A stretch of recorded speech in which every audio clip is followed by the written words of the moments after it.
Quarterback shit when I'm under the center. Game plan sick, talking under the weather. You know what we doing? I need that all expense paid inclusive. I'm the plug, so I'm plugged into it. About money like with Jewish white Christmas. I'm Scrooge, bitch. My mood is on cruise ship. If you ain't tuned in, you ain't vibing with my moon man. I move shit like Kerry. I'm the cold truth, Fletcher Reed, Jim Carrey.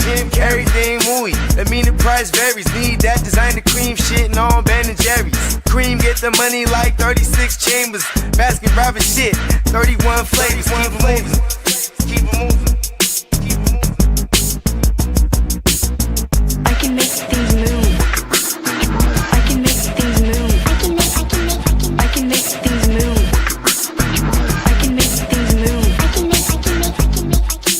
Everything on me. Yeah, tell him Bogard scot-free. Lottie-dottie. Fuck with blow shoot, trolling 5 Molly. Heard I carry weight, move packs like a dolly. And I stay fuming, clock me doing Godspeed.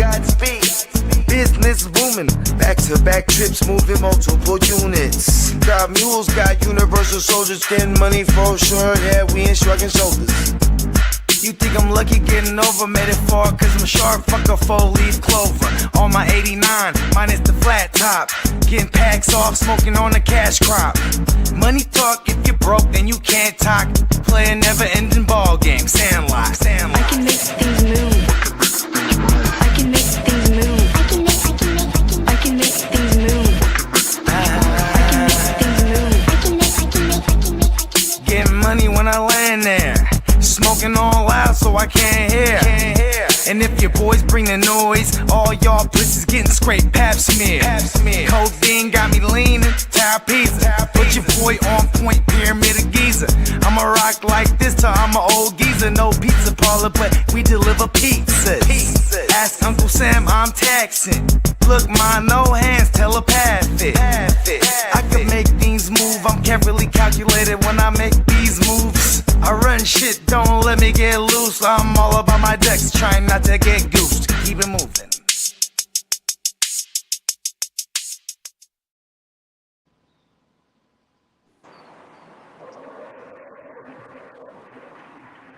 Happy Friday, fellas. Let's go. My mic is on mute. My bad. Happy Friday, gang.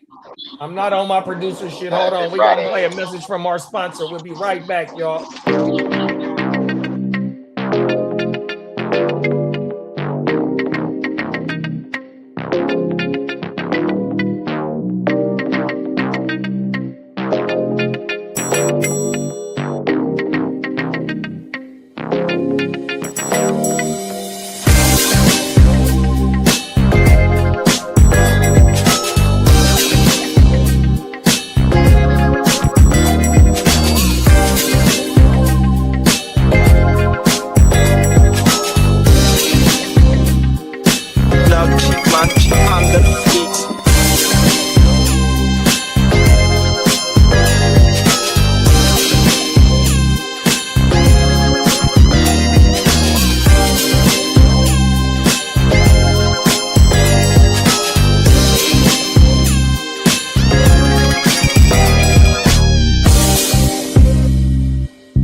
That's how we start this shit off.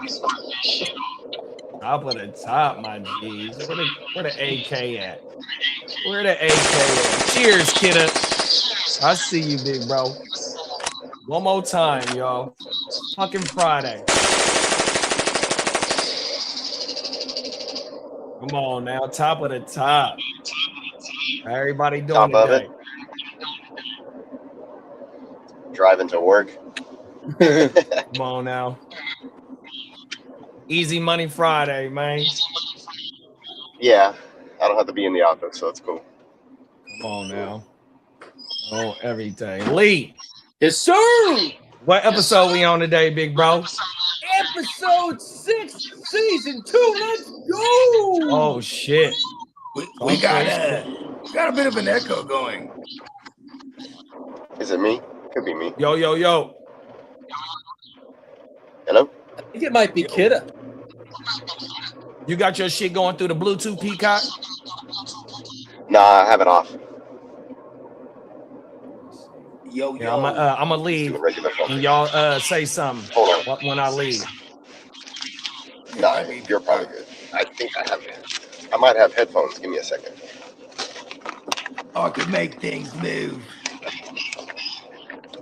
Let me put myself on mute. One of my joints, but I was like, I don't want to go in the safe. Come on now. I have a safe. I've been had a safe though. So you gotta keep your documents in there too. You know what I mean? Them is facts. Yeah. Shout out to Emil, man. What up, Emil? I've been steady trying to buy Josh Allen off him. Actually, not steady. Probably not trying harder. I probably could try harder, but I also don't really mind if I don't have Josh Allen. We got Albert in the building. What's up, Albert? What's up, Albert? We got the king of the LBC in the building. What's up, King D? Hey. We got none other than the crooked fella, the crooked commish. What's up, up? Crook? Crooked said, Peacock, thanks for the countdown video, man. Let's go. Yeah, hell yeah. Come Yeah, on you now. know what's dope too? Peacock was You already know. Peacock said he was like, I'm gonna cook up another one for us. He's like, give me a track. I was like, well, I got one. I was like, this one's a hitter too. Come on Because so we can start promoting the Vegas shits too. Like Peacock's idea was brilliant. He was like, you know what I mean? We got all the tell of the takes and shit like that. Shit here, bro. Oh, everything. That shit is really here, dog. Yeah. It's gonna be here before we know it. That's all I know. What's going on, Gang Green? I see you ripping that SD to the fullest right now, man. Wow. I Come know. on I just coincidentally have this on. But yeah, I got my jersey hanging up, and then I got the matching cap to go with it. Talk that shit. Yeah. They didn't win that Dodgers series, so they're up 2-1 against us in the season records. That's gonna matter at the end of the year, I think. If we're talking a division championship, if we can get the West, it's gonna have to conquer. We have to go through the Dodgers if we're gonna win that pause. Come on now. They respectfully earned it. They definitely look like, even though their record isn't the best, they still look like the best team. Did they earn it or did they buy most of it? It is what it is. That's the nature. The name of the business, Exactly. right? If you're a Pirates fan or a Rockies fan or whatever, you're upset because your squads never seem to get it, because of the ownership. For a long time, Padres was in the same boat, guys. Sorry for all you Pirates fans. the Padres are homegrown. At least you have a beautiful ballpark, and that is That's at a least plus. something, yeah. But the Padres, as soon as they start spending money, guess what happened? We started getting into the playoffs consistently. So I'm with the change, because it was a struggle for a long, long time. And then guess what?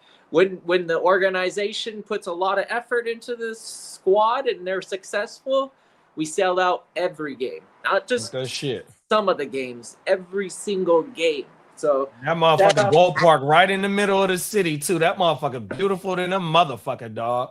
Oh my mama, they did that. And that's all you hear about it most of the time, anyways. I've heard other people that have been to a bunch of more ballparks than I have. They don't all agree that it's the best, but it gets voted the best, Yeah, like Spencer, when was that last year? Yeah, out to the Guru. I think he was out there 2 years ago.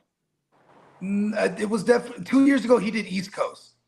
So 2 years ago, he went through he started in Boston. I think it was last year then. He was out here. Last year he did the West Coast. So we met him up. We did the Giants game, and with me, him, Tino, Steamboat. My boy Steven was out there. Shout out to the commish. And then, anyways, then he drove down to LA, caught a Dodgers game, then caught a Padres game. Because he was just all about experiencing all the dope stadiums. And you know what's funny is like when you ask, hey, what'd you think? He's like, LA was overrated. But he said San Diego was hella nice, right? Beautiful, bro. Then he said, even when his thoughts on Frisco, he's like, the vibe was just cool. I think, right? Frisco, you know what I mean? Like you look around, it's hella diverse. You know what I mean? It's by far. It really is the only city in California. In California. Yeah. Yeah, I would agree. In terms of being in an because LA is tenfold. Being able to take a whole different beast. Walk, and I'm talking about you could walk. Yeah, you can literally take a cable car. Yeah, you don't have to trolley, you don't have to drive nowhere. If you've got a place to stay and you're there for the night, you can get comfortable on your feet. There's no issue. You got the hills or whatever, but there's so many bars and venues. Yeah. Like if you're into live music, man, San Francisco is so going down. It is the best city in California. When it's thriving, there's nothing better than San Francisco. Hey, across that bridge though, in Oakland, that's another vibe too. If you're just not afraid to like go to Oakland. Yeah, totally. I'm not afraid, and trust me. I spent more time. Shout out to Gang Green, bro. Way more time. Hey, Gang Green used to be a sweet Jimmy's, bro. Fuck that, man. I'm a man of the people. You had to cross the bay from where I was. I was in Fairfield, which is more like Oakland than San Francisco. Yeah, come on now. It's you know what's funny about Fairfield? It's also like Fairfield got mad Valley vibes too, because like it's weird because they call it East Bay. You're like not far from Stack. You're so far out there. I don't even understand why they consider East Bay, but it is considered East Bay. Yeah, and it's 707, which is and 707 goes. It's Vallejo. That's what Fairfield, and you go all the way up to like Eureka. You can still see the bay at Vallejo, whereas like if you go past Vallejo, you don't see the bay no more. So I don't know. It's true Bay Area definition. Right. The area. Did he travel? Shout out to Bakes. He said I traveled from Martinez to the inland. You don't know how big it is. Okay. It's kind of like the inland, the IEs, right? I'm assuming that's what he's referring to. Well, Martinez is where the Carquinez Bridge is, where the CNH sugarcane is and all that. Right when you're coming over to 80, when you're about to get into Vallejo, you cross the bridge, and then you see the CNH shit right there, bro. You know what CNH factory is for? No, tell me. California and Hawaii. Oh, wow. Word. I thought it was going to be some cocaine and some something else. We got that boogie sugar. Because we in the Bay Area is the boogie sugar. That's where they first rocked it up at. Oh, my mama. Shit, that Ready Rock. Say we can rip the Rams as stupid Hey, as shout out to Brandon, a.k.a. He's on fire. What's up, big bro? What up, Brandon? He said, say what you want. The Rams are stupid as hell. I think he might be talking about the Stafford contract. Yeah, that thing. Oh. No, I think that's Sean McVay. Right? I think that's Sean McVay. He really meant it. He was like, man, why the fuck did we draft this fella? Do you remember? I thought he might be the captain. Yeah, he was like, fuck that. Pay Stafford. We need him for as long as we can. He's throwing until that shoulder falls off. So is that deal for this year or for next year? He has 1 year on his deal, but they on top of this last year. $55 million for this year. He's going to get 55. He has a total of $110 million coming to him. 2-year deal. 2 years. You know what that means too, right? Yeah. Because that means when he signed, if we know his signing bonus, I bet you his signing bonus is fat like shit. So then they can clear up the hella cap because they're going to play the Pookster. You know what I'm mad at now? What? I'm mad that I didn't took Ty Simpson in a few of these motherfucking startups. 2 more years? Oh shit. Hey, Stafford is the reigning MVP right now. All over again. He's the reigning MVP. He's like, I ain't going nowhere. Drafted that on draft night or whatever it was. I said that live. I was like, well, we got ourselves a Jordan Love. Facts, like, bro. But that's a great comp. Definitely not getting any playing time. Then this is a total hypothetical. What if the Rams in the Super Bowl? Same thing. Oh no, this is Stafford's team. This guy. Hey, Tyson, Here's the thing, too. Backup job. Stafford isn't the healthiest dude either, though. Let's keep it a trail. He's elderly, but I think he manages his he plays tough through everything. He manages his pain. Yeah, I don't think he goes out without. And now he's just like, fuck it, epidural. Give me the epidural. Yeah. Especially when Tommy, pop it. Yeah, they're a winning organization. Like Julia Roberts' brother, best of the best. Yeah, I don't think Stafford has the same attitude about not, protecting his body for his career at this point. I think he will play through as long as the Rams are competitive and winning. He will pay. He'll be like Phillip Rivers did it that one. Think about this. He was in a division, broken leg or whatever it was. He spent majority of his career in a division having to duke it out with the likes of Aaron Rodgers, right? Then he finally leaves. First year he leaves, he wins the Super Bowl. And all those like last 5 years he was there in Detroit, his wife's fighting brain cancer. And then you know what I'm saying? That's why Shanahan was selling them to the Niners. So we got Stanford, we got all the best doctors, all this shit. And then Sean McVay's like, fuck, come to the Hollywood Rams. You know what I mean? Yeah. And bruh, this motherfucker, they're probably happy as fucking life, him and his wife. But the last 2 years, he didn't threaten retiring at all. Okay, so look, we got King D, you know what I mean, the king of the LBC. He's part of the Ramley, right? So Brandon said, say what you want, the Rams stupid as hell. King D said, why the Rams stupid? Brandon said, Ty Simpson will just learn for 2 years, not like their right tackle retired or they needed weapons or they could have added to their defense or anything. They jinxed themselves. Yeah, first round value is so critical. I think you're right there. They could have sold that pick. No. But that also tells me Sean McVay's trying to coach for a long time. I think you still had Ruben Bain on the board, so you could have done something on the defensive ball. Like that's where they really could have done some damage. Well, remember we reported Ruben Bain was there. Hey, Bakes is standing up for the home team. Bakes said, look, bruh, don't fucking compare Ty Bitchinson to Jordan Love. Love broke records with 9,000 total yards in 3 years. What, in Home Division team, 2, Hey, bro? Bakes, talk your shit. Yeah, but what are we talking about? Jordan Love. He's in Division 2 school. And then Emil said, hey, didn't McVay almost quit coaching? He was about to take a break. Him and Les Snead, they keep saying him and Les Snead be seeing eye to eye. Him and Les Snead don't got no damn good relationship. But any working relationship gonna have its ups and downs, though, bro. 100%. Yeah. And when it comes to Sean McVay, you know what I mean? Sean McVay is always, to me, playing his best John Gruden, right?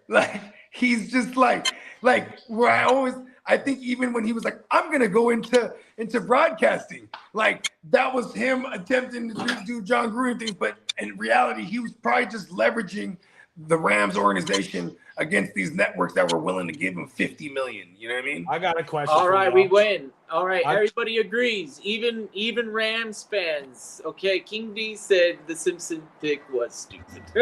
Oh shit! Oh shit! All right, we're all on the same page. We all came together and agreed. We're all like, man, he could have had Sadiq, Lemon, Bade. He could have had Sadiq. Holy shit! That's why McVay's face was so. And they took it tied in. Hey, they took it tied in the last 2 years in the second round, bro, and they could have had Sadiq in the first, bro. Yeah. And no one would have batted an eyelash. No one would have been like, they have 5 tight ends. That's what they've been doing. That's what they've been doing. Right? Hey, you got to remember, when it comes to Sean McVay, I'm always going to pay attention to his tight end pause. That sounded crazy. Because because of Jordan Reed back in the days, man. Remember how crazy Jordan Reed was? For Washington, fact. Yeah, and because that was Sean McVay, you know what I mean, calling the plays back then, you know what I mean, so I think he even drafted Gerald Everett with one of his first picks as the Rams coach 10 years, because he's going in there. Him and Shanahan are going into season 10 right now. So 2017.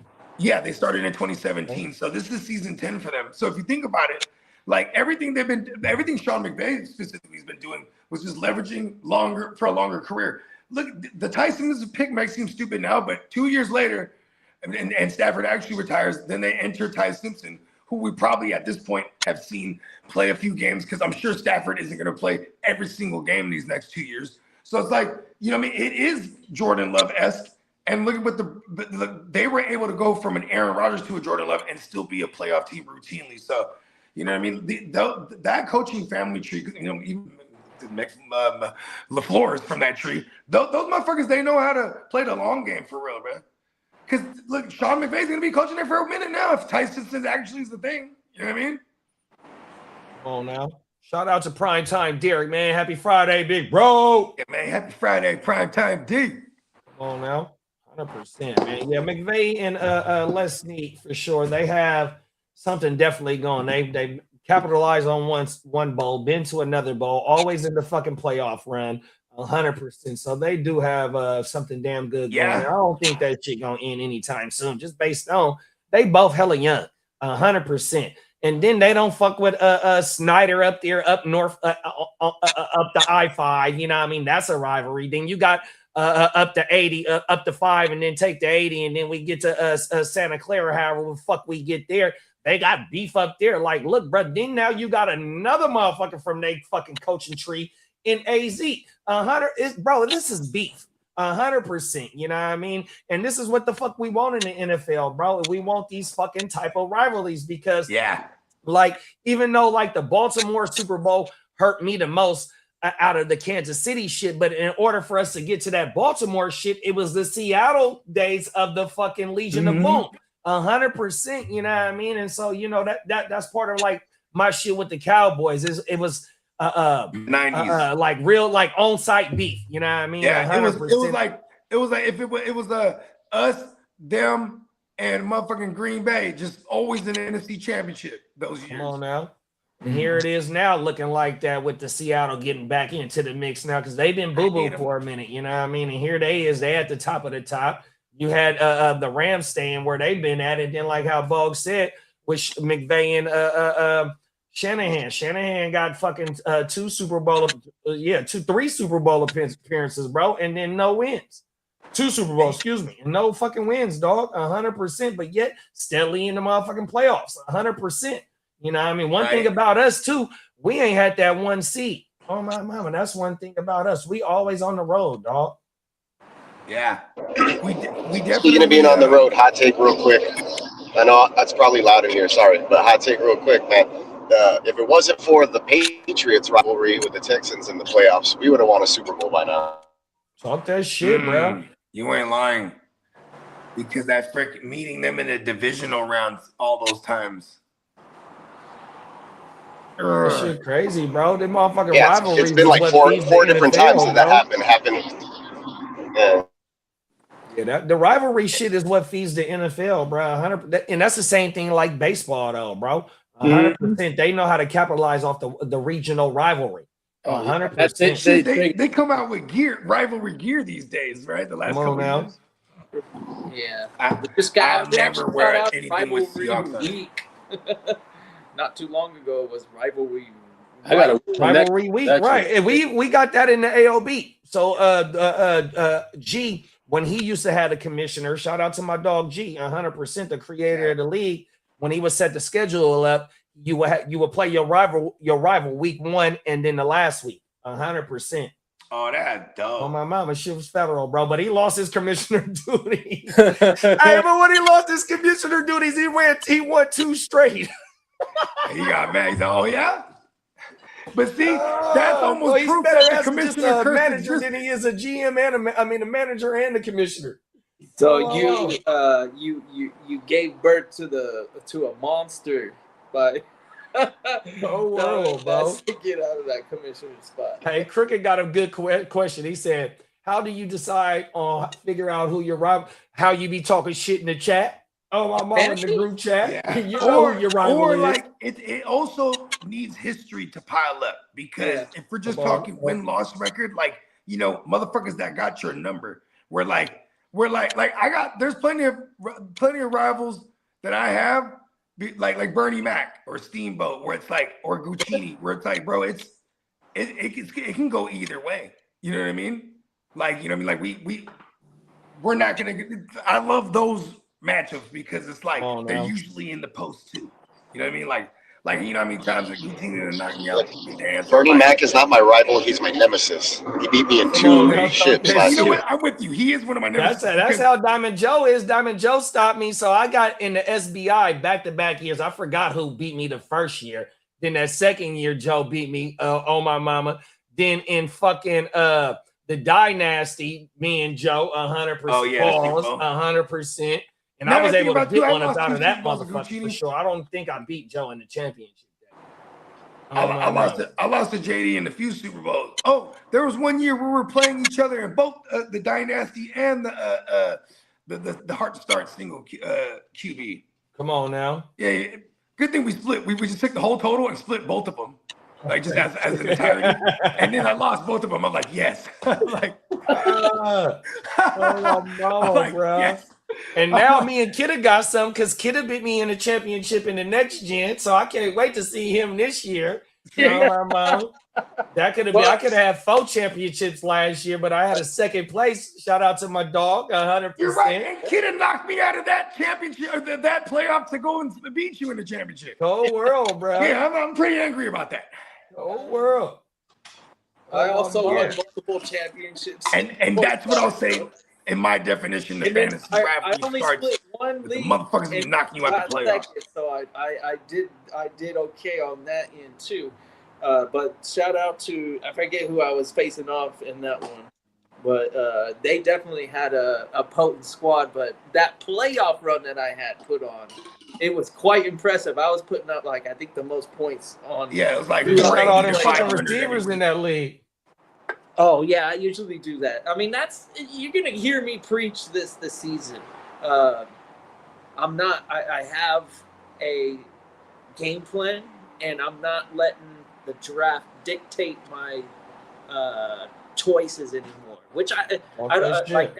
That's the most wise way to do it. Trust me, I understand. There's you know what's crazy? In a live draft, draft is different anyway. If you're sitting at pick number 7, right, and theoretically it's never going to happen, but imagine if Gibbs is sitting there at 107, you're like, how do I not take Gibbs? If my game plan is the wide receivers, am I going to really sit there at the 7th with Gibbs on the board and pick a receiver? Probably not. But most of the time where I feel comfortable, yeah, I'm going taking that receiver there. Outside of anomalies if like it that. ain't Bijan or Gibbs, I'm for some sure reason, I'm in a super flex league, and there's I need a fucking top-end quarterback, and they just start falling off the board. And then I'm in the middle of that first round, and Gibbs is out there. He's probably the only non-receiver that I would target. I think Bijan could be there too, but for me, I like Gibbs more than Bijan. Yeah, I love just going receiver early because there's so many running backs. If I only need to start 2, I'm probably not tripping. I'm just fine 2. I want 5. And we're I'm going 5 straight rounds of receiver. No, I'm talking about running backs. If I only need to start 2, you feel me? Because real talk, think about this. Every year there's tear jumping motherfuckers. You know what I mean? And like last year, Javonte, he's the ultimate. And the year before that, Chase Brown. We're always hunting for these motherfuckers. The fools that are gonna jump all the way tiers. Where next year we're probably not drafting them if they're too expensive. You know what I mean? Because we found a way to diagnose them when they were cheap and then add them to our stack. We got to do a tear jerkers or tear jumpers episode. Oh yeah, we gotta bring that back. Tear jumper or tear jerker. Yeah. D said, I feel like that was Les Snead's pick. He knows that family. We could have got him in the second round, and don't get me started on the tight end that we drafted in the second round. We'll call this football politics, and that there's a lot of football politics involved in that pick. And Bakes is on fire right now. He said, fuck all of the AFC West who isn't the Raiders and the Niners because of our history of the battle of the day. The Rams suck as well. Fuck you. Fuck your mama too. My fofo make sure all you motherfucking kids don't grow. He was on his motherfucking hit him up shit right now. He's back. on I his saw damn that. I'm bitches like, I left ain't and gonna right get or into hit that. him up type shit right Come now. on now, Bakes. I ain't mad at you, big Hey, bro. Happy Friday, Bakes. I remember my mama told me. Hey, Bakes, be honest. Out of all those teams, are the Chargers truly the least of your worries? They hate the Niners way more than they do the Chargers. You probably. Hey, like, they go into the Chargers even home the game Rams and it's a or- Raider game. It's a blackout. They don't like the Chargers, but outside of a few years, and those are years ago now, there's no real rivalry, and it was only born because of Southern California influence, and now they don't really have a home. LA, they have a You think handful Herbert of plays fans there. One of the only teams that gives away tickets and stuff like that. Cold world. And you know what's so crazy? Herbert grew up wanting to play for this was his favorite team growing up. Like he has like pictures like in elementary school where he drew. It was my favorite growing up too.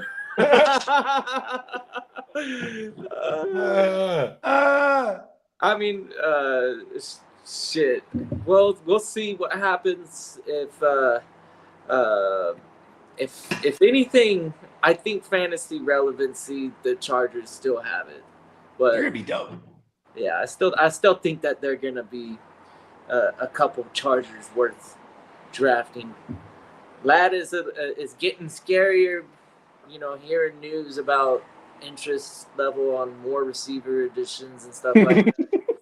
Ah, man, come on. Just give that wide receiver room a break and focus. But trying to find a way to charger it up. That's I mean, like, you guys got some other issues. I don't think receivers necessarily one of them.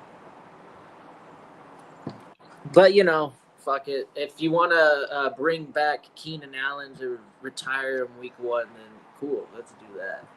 I hope they don't bring Keenan Allen, motherfucker. He's gonna come back. Watch. I ain't gonna lie. Everything I saw. Just let that motherfucker have a on the field ceremony and hang him up. Do some broadcasting. You make more money probably. He's gonna come back as a receivers coach. That motherfucker for the last 2 years has posted 120 targets for the last 2 years. So he's I know. Give it all to Lad.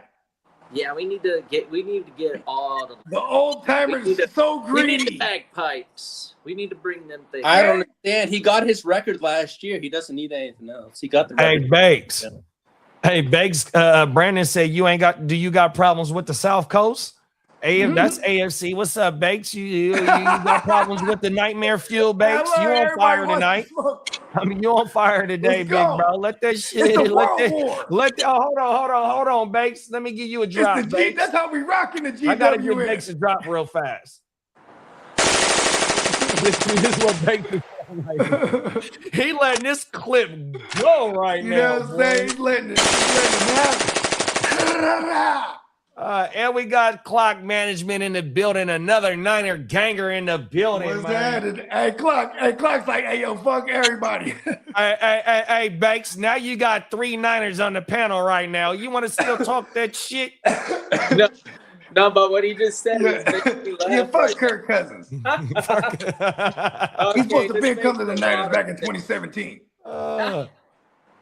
If you didn't know Lee, then you probably wouldn't give a fuck about the Chargers. But since Lee and his Chargers are so impactful to our lives, we gotta. I need somebody to read this comment. Step on that. Somebody read this comment for me, please. Lee makes me hate the Chargers more than any other team. So yeah, exactly. I had zero issue with the Chargers until Lee started talking shit about the Niners. I'm like, oh. Since 1994, he's felt this way.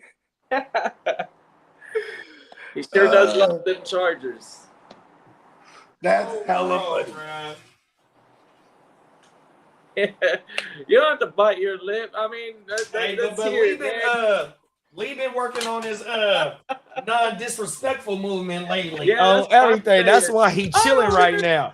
He said, like, look, bro, I'm gonna take the high road, bro. I ain't got shit to say, bro.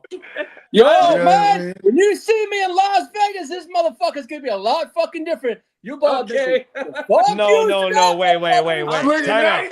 don't try to act like you're not the Time scary out. one, bro. Let me get on my Don't try to Donald act Trump. like you're not the Time scary out. one, bro. Hey, Lee. You talking about Vegas, right? First interview, first round. You better not mistake the player that you drafted because that was the first red flag right there. You wasn't ready. Yeah, Hey, we got to get flags for real. Yeah, we got to get flags for real. So everyone can throw a flag whenever someone's like that flag on the play. This year, it's game on. It's game on, big bro. I've heard it before. So we need to, like Bogard said, we need the yellow flag. We're I thought we had the gonna yellow get some flag yellow last year. flags, some red flags. I thought we had a yellow flag last year. We had a yellow and I a think red we were just last year. throwing t-shirts. Yeah, no, we had a flag, I think. We did. It was on the have couch. We had both. We had red, yellow. Hey, we threw all the flags that first pesky. round. I was a first round casualty. I got a You caught a penalty flag? first round. Yeah, and it was funny because coincidentally, I wanted Lee's pick, which was Gibbs, and He I got goes all up there and says, excited. "Jamar It was Chase." like I was picking out of the 6 or 7 because those were pause. The 6, 7 were my 2 favorite picks, and coincidentally, I was landing in them areas. I don't remember if I was on the west side as a 6, 7, but anyways, You're somewhere around that range. Okay, yeah, wherever I was, he wasn't Because available. you're getting all you got Lamar. You got Lamar late in the first. Yes, and then I traded him, didn't I? Yeah, I ended up trading him. And then the day that I had him, I moved him to Steamboat. Like the moment that it was, Lamar was with me for like an hour. Oh, so after I traded him to Steamboat, then you traded for him from Steamboat? Yeah, no, I traded Lamar to Steamboat while he was broken. Like he was broken. Oh, I traded you, Lamar. Yeah. You're the one I traded. Okay. Yeah. Who did I get? I sent Purdy. I sent the Purdy and Mac pack for Lamar and something. So I was able to use Jones. Come on now. I was like, all right, Mac Jones. Yeah. I know, and I should have just stayed put.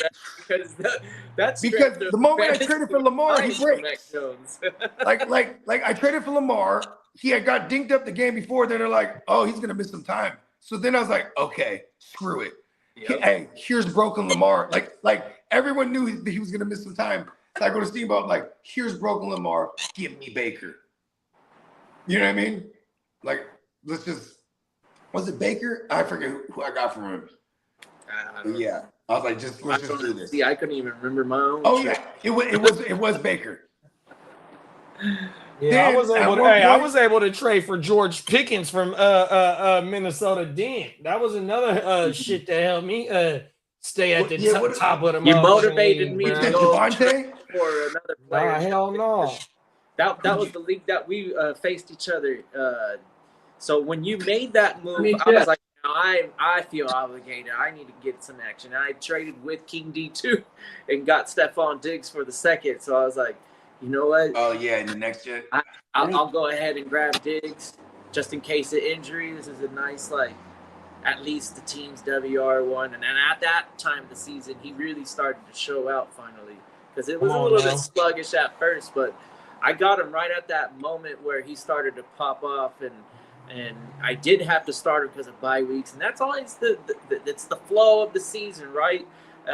When you draft so early like we do sometimes, you don't realize you put yourself in these pickles on bye weeks. And then it just is what it is. Having redraft, you know what's funny? I don't ever let that dictate my movements in a draft at all in redraft. It does come down where everyone's bye weeks are.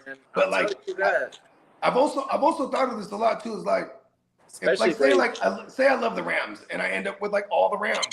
I'm talking about I get Puka and Kyron and Stafford and Javonte because it is possible to do that. I wouldn't give a fuck because it's all right, I'll deal with it on that one bye week. You're right.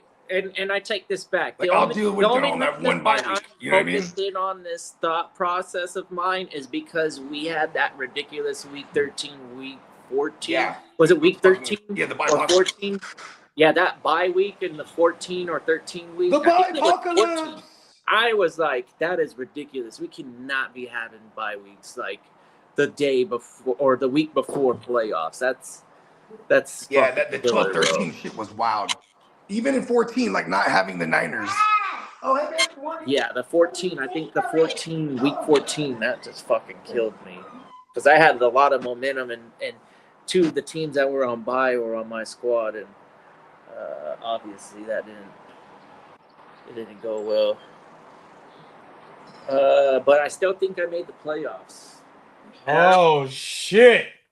Hey, the trade was George Pickens and Hutchinson for J.K. Dobbins, but it was early in the season, so J.K. was still going crazy because Dennis lost a running back. I forgot what running back got hurt. I did that trade, and then I got James Cook from Lee. Them the only two trades I think I busted that year. Last year, on my mama. I had to give up Monty and Ladd to get James Cook. Was that the one then? Was that the gen? Which one was the next gen? The next gen? Yeah, what trade did you do in that one? I traded King D. I think I gave King D a first for Devontae, and then I got T. Higgins from King D as well. I think me and King D made 2 trades in that league. Yeah, because King D started trying to get some picks. Yeah, he got picks. On my mama, I was able to get Devontae because I had to give him one of my quarterbacks from one of them players, I think. On my mama, because I only got 3 quarterbacks in that league no more. I only got 2. Okay. Yeah, I only have. Shout out to King D, man. Shout out to Gang Green for being the motherfucking champ. Oh, my mama. JD Westside. Come on now. We're all coming after you this year, Paul. Cold world. Yeah, man. Like the whole room's full of hungry individuals. I don't think we're gonna be savages. Yeah, we can't be misstepping. And the 2 because we last year we originally had a 12-team setup, right? And then at the last day, the day before the draft, or the day of, I can't remember when AJ and Adam joined, but right when we added AJ and Adam to the 12 and made it a 14-team league, man, that does change it up. So this year I'm going to be a little bit better prepared for that 14, and I got to practice a little bit now. After that first year, I also did the Dynasty startup 14-teamers. So just looking at a 14-team build versus a 12-team build, they do look a little bit different. No, them is facts, bro. 100%. That's a whole nother. What is that? Fucking. It's the quarterbacks. The quarterbacks. 16 picks per player for the extra 2 people. How many rounds did we draft last year? No, it was an IDP, so it was more than 16 rounds, huh? Oh, last year, Lee. What's the board say? How many rounds did we draft last year, Lee? It was.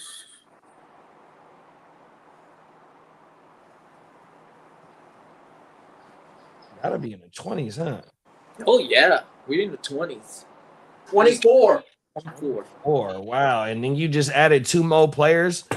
Oh shit, dog. So 14 times 24. And now we're doing 26 this season, you said? We're adding 2 more drafting spots? Oh no, I heard adding 2 more players, so I got confused. I was no, with us because originally it was supposed to be a 12. We start the draft earlier in the day by the pool. Yeah. Okay. Yeah. More drafts this year for sure, and that'll be fun. We're gonna have more than the west side. We'll have the east side probably again, and then I don't know what else we're gonna come up with, but we'll come up with something. I know we tried to do something last year, but it didn't fall through because it was kind of specialized. What were we trying to do? A guillotine? We were trying to do a guillotine league, which I'm still down to do one of them. If we can get a whole 18 or whatever we need. Come on now. We got Minnesota Den. We was just talking about you too, Minnesota Den. Top of the morning, man. Oh, now happy fucking Friday, man. Clark said, I heard Lee was a Raider fan until the Chargers started winning. Is that true? You're a bandwagon rider, Lee? I don't wear black. What? Sorry, I don't go to funerals. At least the Raiders can talk about the Super Bowls. Whole world. Hey, kid, how long's it been, though? Since 2000? What? Super Bowl? It's been about 45 fucking years. Didn't they win 2000? No, they lost. What? They Were lost to the smoking some- Bucks. They got their ass whooped by the They got their Bucks. ass. Woo-hoo-hoo. What? Okay, so that was the last time they made it. Yeah, the last time they won it was like 81, 83, some shit like Been that. 45 years. The last time the Jets won was Super Bowl 3, so yeah. Hey, you as long as you got you got one, you're in the record books forever, you know. Can't take that away from the Jets, Lee. Jets have a Super Bowl. Oh, world, bro. That's coincidental that I didn't become a Jets fan in spite of Lee, because the Jets, if you don't really know, he hates the Jets way before he knew a Kitteh. Oh, world. Looking ears. Ears gang bang for his teams. Oh, Hey, my mama. What you say about my team, homie? Where you from, homie? I tried to Yankee? trade for Breeze. He don't want to trade Breeze. I'm like, you don't even like the Jets. He's like, you come after Breeze Hall. I'm like, I told Kid if there's anyone that was coming for Breeze Hall, it would be him. Well, you know what? I'm still trying to buy him. So if you really want to invest in quality over quantity, be my guest. It didn't get you nowhere last season, so I'll give you a 2-for-1 on a Breece Hall trade for sure. I'll take Breece Hall, give you 2 players that you could probably start off of my squad. But you know, you don't even want to discuss. Nah, I think you did discuss this time, so I'll give you that. But if you only started recently thinking about this shit, because I'd be bugging you about a lot of teams, and you got that same response. Oh, I think I'm just gonna sit tight here, kid. I'm like, oh, come on. I'm gonna sit tight on a team that got like 3 wins last season. Hey, Crooked, that ain't got nothing to do with that offer, big dog. Oh, my mama. You know what? Hey, I damn near was lightweight trying to bless you, bro. 100%. But I understand why you want to keep James Cook. Oh, my mama. I definitely understand why, for sure. But that ain't got nothing to do with that trade that I sent you. I just thought about that when you said that. When you're in a lot of leagues, you never feel personal about players or probably like moves. Sometimes I get into that groove like recently. My opinion, and this is out there for everybody. If you can buy Derrick Henry, man. Sure. We'll talk about that in the news. I'm sure he was kind of like social media posted some fucking early looks of Derrick Henry going into the building, and he looked like better than he's ever looked before in terms of his physical physique. His arms are like fucking like he looks like he's wearing shoulder pads without wearing shoulder pads. So that motherfucker is a tank.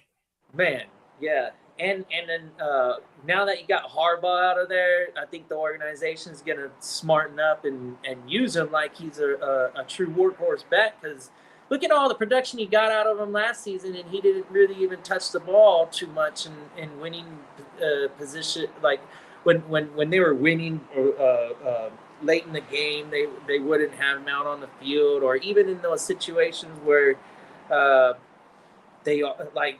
There is some controversy. I think that's we were talking backstage that might have been a lot of the reason why Harbaugh got let go, is the way he utilized Derrick Henry that final season.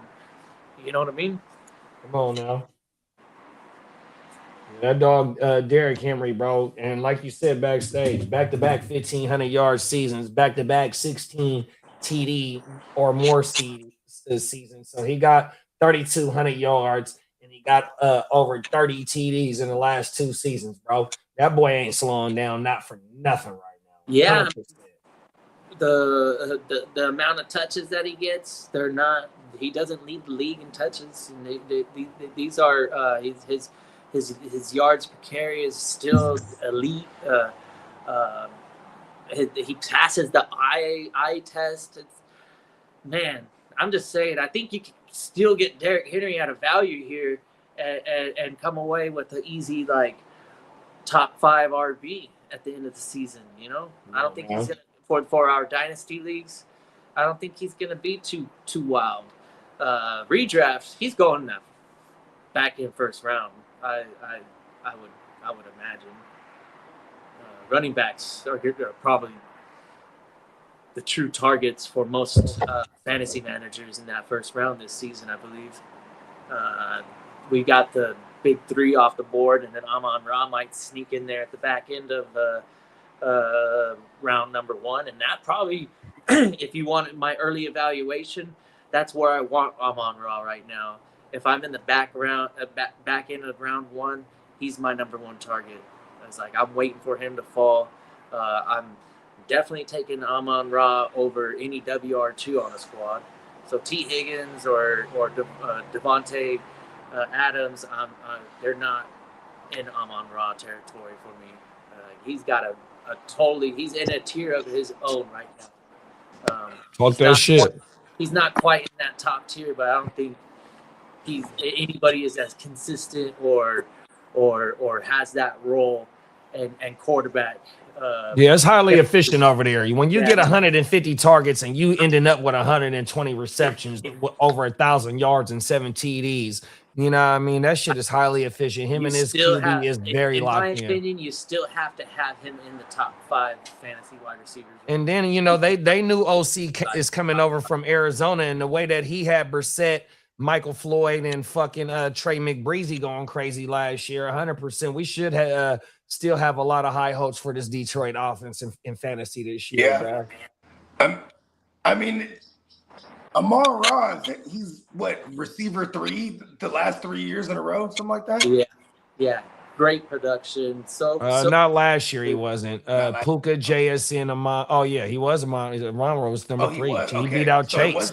He beat out Chase, bro. Chase number missed 3 out on those like 3 weeks or whatever. And look at how bad Chase is as a motherfucker. He's still number right. Yeah, and without all. And the cold thing is that Chase only had like Chase 2 had targets 7 more targets and only fucking 8 more receptions than what St. Brown did. That's crazy. St. Brown did go yay with the touchdowns. 22 targets or maybe even 25 targets. Not the St. Brown, bro. Yeah. That's why I favorite the receivers, man, because that's when you get the right organization that throws the ball and you got a true number 1 out there. And their defense doesn't look like it's gonna. They get into a shootout. Look like it got overhauled, really, bro. So they're gonna be in some shootouts, here. and you got like 20 targets to your wide receiver and like 16 catches and all this yardage and no touchdowns.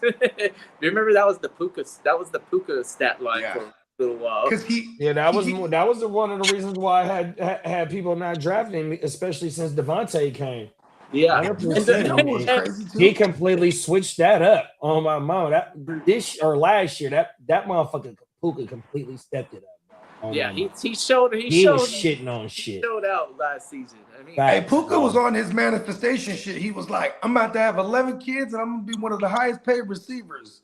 Come on, now. It wasn't. Basically, in my opinion, JSN didn't run away with that fucking MVP. Like Puka was in the conversation, Stafford was in the conversation. JSN. I'm sorry, he didn't win. Stafford won, but JSN. What did JSN? Didn't he win an award? The offensive player of the year. Offensive player of the year. There you go. And Puka had 166 targets, JSN 163. Puka with 129 receptions, JSN with 119. Puka with 1,015 yards, JSN with 1,793. Excuse me, and then Puka with 1,715 yards, and then they both had 10 TDs. It's hard not to like the guy with Stafford throwing the ball at him too. Yeah. That's why we were so high on those like bench warmers, because the idea of Puka getting hurt isn't too far fetched, and if you have a body out there, they're kind of their next man up over there. It just didn't ever pan out. So I'm not totally convinced that anybody can just do that stuff out there.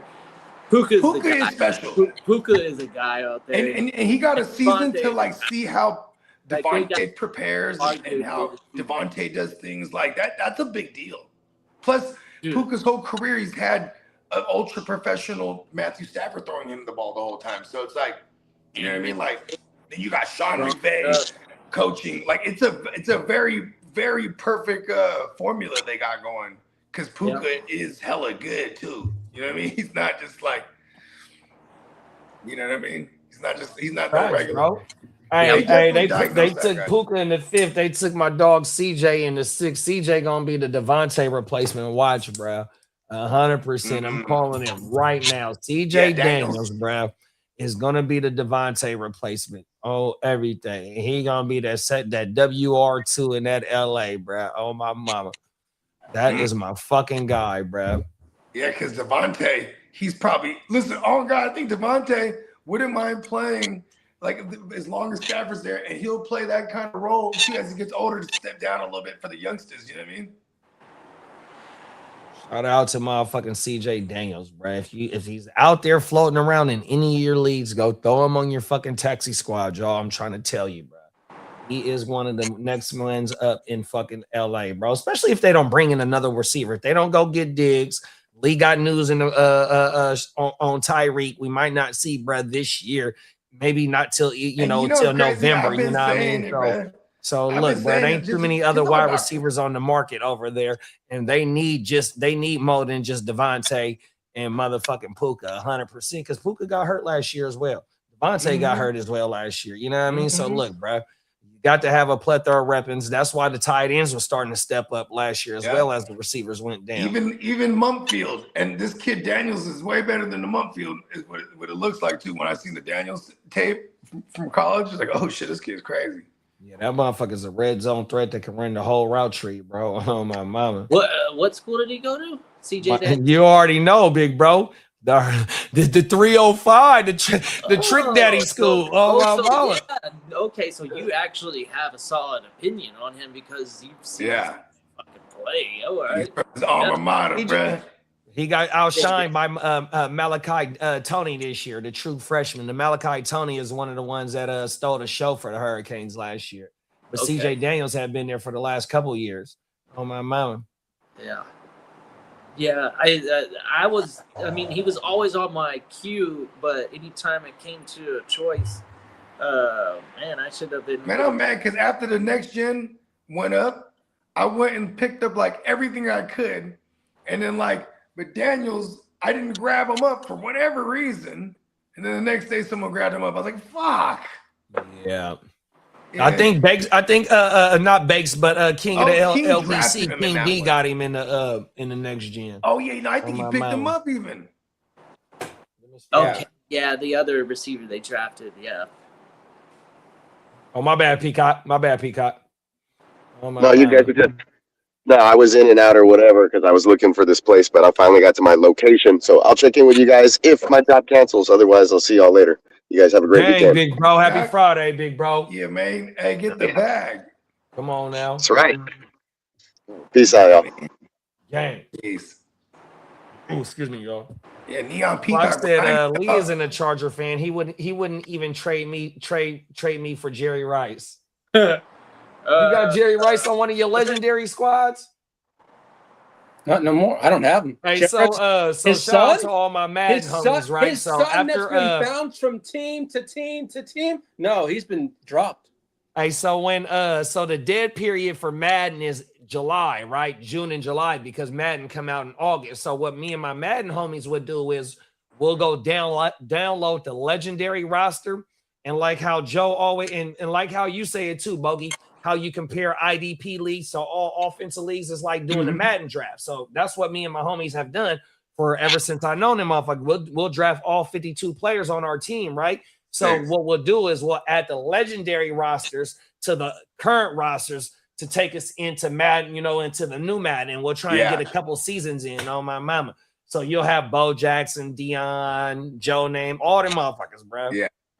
Joe Montana. All them facts, bro. That shit was federal. That's tight. Real talk. Yeah, there was this one dude. His name was the Madden Goat, but then I think he started calling himself the El Goto or something like that. But and it was. Where is he from? The Bay? He was from San Diego, actually. Oh, yeah, it was another Madden Goat from the Bay that I played in a Madden tournament out here. And I think this is why he changed his name, because I did an interview on, if you go on to like the old Real Fantasy Playmakers, he was a big Raiders fan from San Diego. Total white dude, ginger, and I think he was married to a Filipino, which was hella funny because it was like when he's like, "Oh, you're Filipino, oh shit!" And he's like talking about all the foods. I was like, "Oh, you really eat all that shit for sure." Anyways, his whole story was like, he was killing his Madden shit all his life, and then he would go to the little Best Buy tournaments, and then he won one of those satellites, and it was either like he couldn't get the time off on the job, so he was like, fuck that, I'm gonna quit this job. I feel so strongly about going to this fucking tournament. It was like in Arizona. You know what I mean? He went there. I think the Best Buy tournaments got you on the Madden bus. If you won or you got a chance to get on the Madden bus. He went somewhere that that took him to Arizona, and he won some. That was probably the Madden bus. The Madden bus. Back in the day when I was playing that shit, they had the Madden bus on my mama where and then you go to different states. So if you had to go through certain rounds. Then you go to the NFL stadium, play motherfuckers. Then you get on the bus and go to another stadium. Yeah. If you won that round, you get on the bus and go to another stadium. Because he went, and then he started this Madden, this Madden shit, where the season shit. So he had 31 other motherfuckers, and every year they drafted new players and shit. It's been long standing. And then what was crazy is because I posted this episode. There was this other dude. His name was a Big Zeno, and he's a black dude from Houston, and he did what is it called? He did wrestling content, right? And so he just reached out to me. He's like, hey, I've never met this guy, but I've been in his Madden league for hella years. You know what I mean?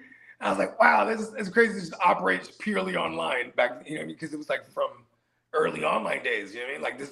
This is going on for 10 plus years or whatever at this point. Yeah, that's how me and Hefe, my homie that introduced me to Slim, my dog Uno, shout out to my dog Woo. It's 15 of us. Cousin Kev been in that bitch. My dog Beaston, me and Beaston, we happened to be in Vegas at Valentine's Day one year. Oh man, that shit was epic. My dog Boki in the league, which me and Kev met that motherfucker in San Francisco. He down there in by the border, Mexico border on my mama. Look, bro, it's 15 of us, bro. That's really locked in still to this day on my mama, bro. In our leagues, we not playing for free. We play for money. On my mama. That's what he was saying. Sure. Just like fantasy shit. We don't play for free, bro. Yeah, even when I asked the El Goto, I was like, how much of those leagues is it free? He's like, oh, no, not at all. Oh, no. And I was like, how much? He's like, let's just say it's not cheap. He wouldn't give me a number. But when I asked the dude, he said it was 500. You know what I mean? But every year would go up some kind of increment. I think it'd be you know what I mean? Yeah. But at the time, it was at 500. And then you'll catch a lot of NFL motherfuckers on Madden. Oh, my mama, there'll be the NFL motherfuckers on Madden in college. Because they make their own channels playing the shit. Cam Newton got his own gaming channel. Oh, my mama. He heavy into that shit. So this fool, his team was the Raiders. And he had won several championships, right? And he was saying Tony Romo was his QB. And he had the Tony Romo Witten combo. On the Raiders, so they was playing Ultimate Team then. Yeah, where you draft your team. Yeah, Ultimate Team. And then everything. Exactly. And so you're the organization that you want to be, but then you're drafting the whole roster. You got to go buy the packs. You got to go buy the packs of cards and shit. Oh man, I never got into that part of Madden. I didn't like that shit. We do franchise. But see, my homies, after we all kind of like split up from playing the game and shit, my homies that still play Madden, that's what they got into was the fucking it's like they're playing shit that I just said, the fucking where you buy all the little players and shit, the packs. Oh my mama, the Ultimate Team. And they found a way to get the bread up out of us somehow. 100%. Madden, 2K, you can go buy shoes, all types of drip. How much does a pair of Jordans go in 2K for your I don't know. I don't fuck with that shit.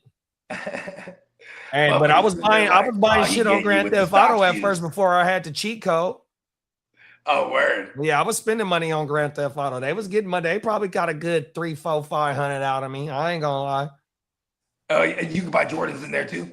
Nah, hell no. You got to go buy guns, cars. Oh, yeah, all kind of shit. Yeah, oh, my mama.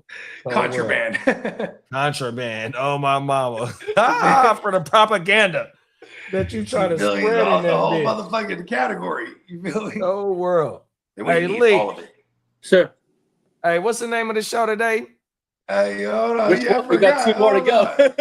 You already know. You done tuned into another live Friday edition of Way Your Gamer. Let's go, bro. Hold on. There we go. Let's bring this bitch in. We can take him to the dudes. I'm pretty sure Lee's ready. You fired up, boy? I'm good.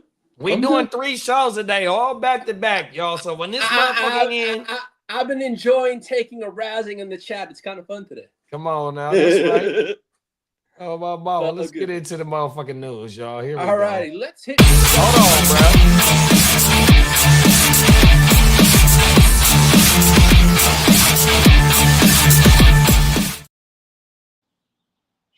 bro. Happy Friday, motherfuckers! What's up? Well, JD, you want to hit that extension drop pause?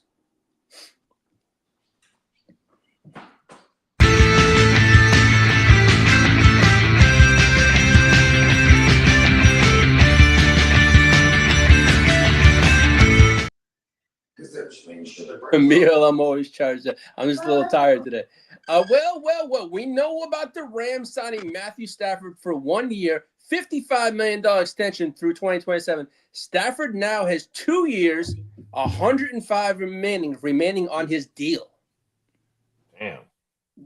He done broke the bank, bro. Now, does this make him surpass as the highest paid quarterback? Because I think Rodgers was the last one. I think he and Rodgers were neck and neck. This probably puts him past him now. Like a total annual, shit? Like total career. Career earnings. I don't know, bro. I think he now probably surpasses him. I'm not too sure, but shout out to Stafford though for getting his money. Yeah, he got the bagel. Well, the Giants are doing Giants things. The Giants signed Joe Sheen, GM, to a multi-year extension. He is now tied to John Harbaugh for multi-years. Come on now. And remember before this during the offseason, we said the Giants wanted to get rid of him. Right. No, they didn't know because Harbaugh said he wanted to deal directly with the owner instead of going through the GM to get shit done. Harbaugh got the direct line to the owner, man. I ain't got to go through you, bro. Fuck you, man. I got the direct line to the owner. We'll see. We'll see how long this lasts. New York is New York. It doesn't take long until start losing and they get rid of you. A cold world. Top of the morning, Chase. What's up, Orange Chase? Crush? What's up, Orange Crush? Well, the Lions signed All-Pro linebacker Jack Campbell to a 4-year, $81 million extension through 2030, $20.25 million annually, and $51.5 million guaranteed. Yeah, I remember not too long ago. I don't know how many shows it was. I think you said that they didn't pick up his 5th-year option. So now for them to sign him, shout out to. But the thing is, I did read is they did the 5th-year option. They just gave him the money instead of the 5th-year option. That's what they said. Well, read- because if he would have played under the 5th year, that whatever they agreed to on that contract would have been fully guaranteed for that year. So it's the same thing. Yeah, exactly. They probably just convert that to the bonus even when he signs. The Broncos agreed to terms with 4th-round pick Cade Casey, and the Chiefs signed 2nd-round pick Mason Thomas. Broncos also signed Johan Coleman to a 4-year contract. Jonah. Hey, I always every time you say that, it always makes me want to go, who is that? I think Jonah. Okay, I'll just say JC. JC I'll say JC from now on. Yeah, I always screw it up. Well, the Jaguars signed Nate Burker, the tight end. Ravens signed 2nd-round outside linebacker Zion Young, and the Vikings signed 2nd-round linebacker Jay Golday. Oh yeah. They say that he's like Van Geekel. Yeah. Yeah, I got a gang of shares of him. And the Panthers signed the tight end, Henrik Hardenberg. Oh, Double H. Yeah, Double H. And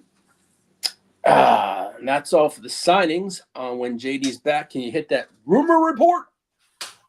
Look at all these rumors. Running me every day. I need some Ain't on a player. to get away. Hey, Come on now, here we go. Let's get into these rumors, y'all. Oh my mama.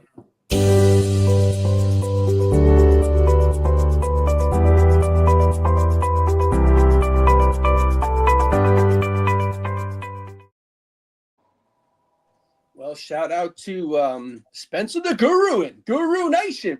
Shout out to the Guru Nation. What up, Guru? The Saints could go shopping for a number 2 running back if Alvin Kamara is not on the roster this season. Yeah, Devin Neal and fucking Kendra. What's Brad's name? Kendra what? Kendra Miller? Miller. Yep. That motherfucker can't stay on the field. Devin Neal gave us a few good games last year. But shit, they ain't no AK. Well, I kind of like this. I like them to move AK and then gives a fuck about who their 2 is. Run ETN into the dirt. Let's go. Give him all that 50. They gave him $50 million. They about to run his motherfucking ass into the ground for sure. Yeah, fantasy goodness. But where does Kamara go though, y'all? We talked about this on Tuesday. Okay, I just don't want. Okay, let me go through the Bogard selfish list right here. Selfishly, I don't want him to go and fuck up anything I got going over there in Washington, for all my dynasty purposes, right? I also don't want him to go to even Baltimore. Baltimore would kind of be annoying because maybe actually that would be cool if they just because like JD, like you were saying the other day. So okay, I guess I wouldn't mind that one. Okay, what else would I hate it actually?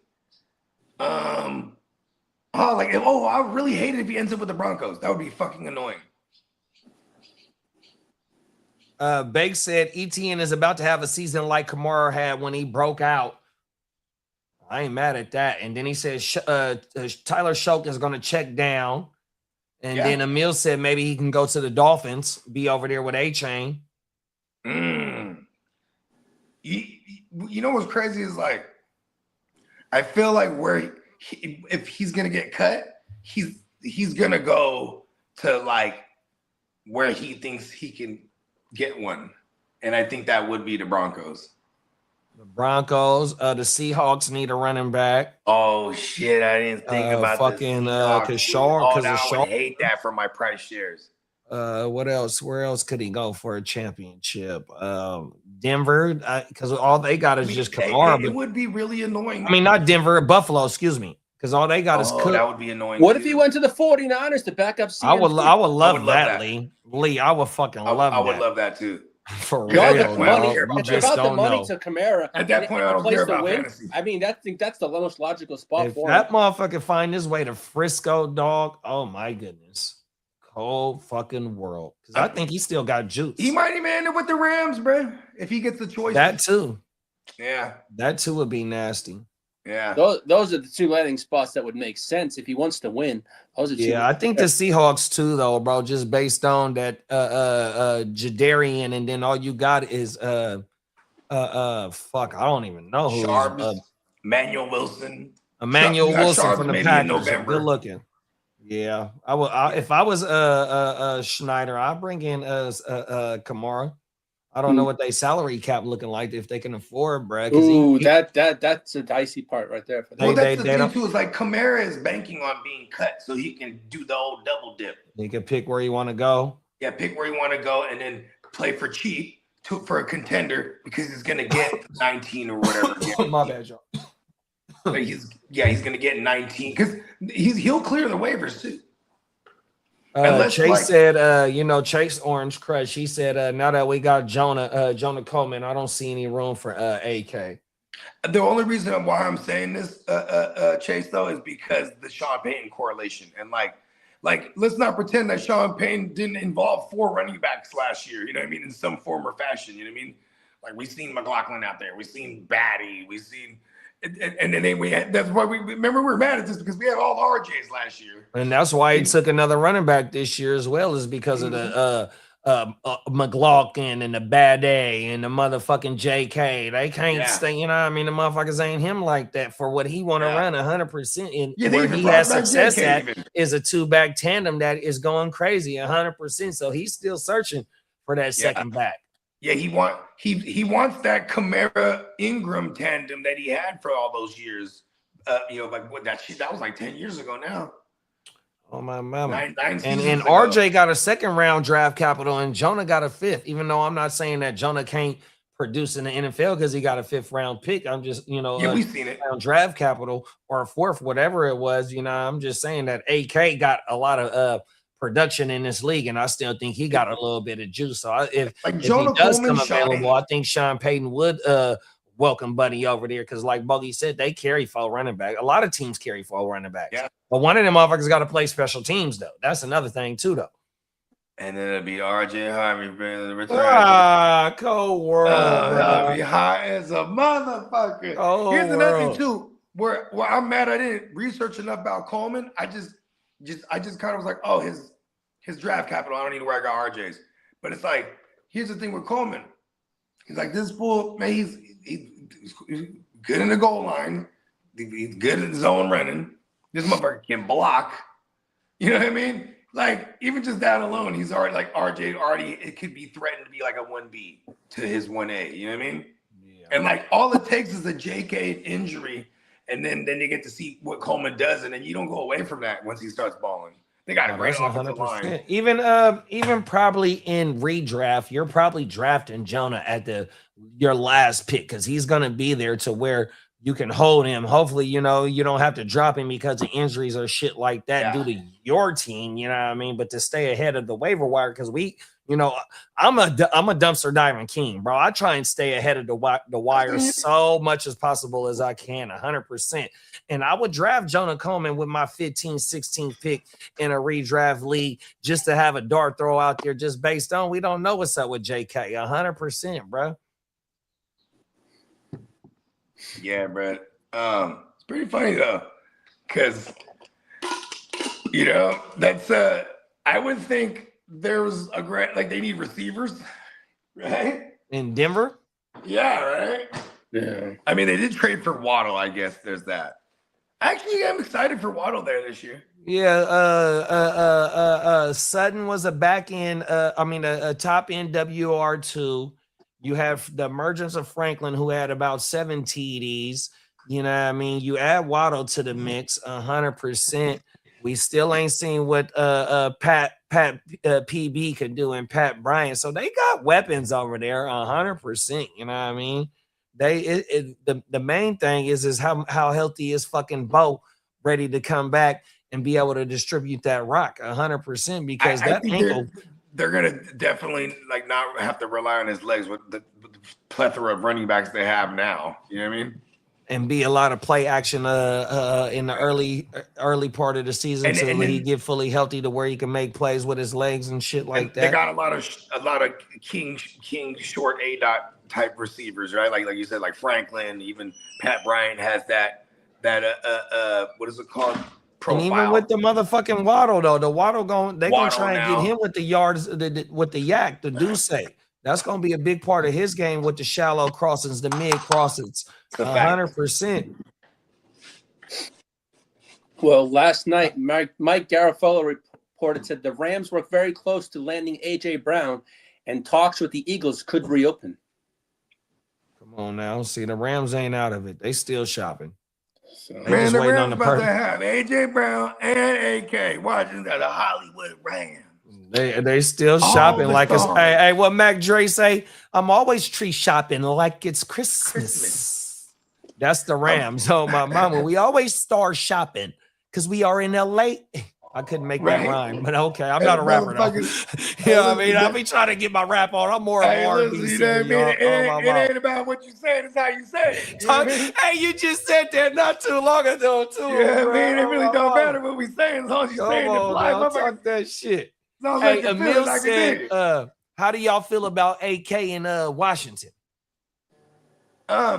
See, like I said, selfishly, I don't want that because it just makes a lot of logical sense because it is like a team like he can feel like I can compete over there. But here, I don't know what people think about Rachaad White, but like, you know, Rachaad White is kind of that role. Is what I think. You know what I mean? Because AK, here's one thing about AK. AK is like 6'2". He could pass pro or 6'1" or whatever it is. He could pass pro. He's not a small dude. And Rachaad White, he's shown he can pass pro because he's not a little back neither. You know what I mean? But Bill and everybody else that got over there, K-Tron, you know what I'm saying? Like K-Tron's probably the interesting one who can end up being like another one of those guys that we pick up off the waiver and redraft at one point of the year because he's going crazy. You know what I mean? Because Rachaad White, I think he's just playing a specific role. You know what I mean? This past but they're not paying him enough that I don't think they wouldn't look at an AK. You know what I mean? Because that's another team too. They be decimated at that position.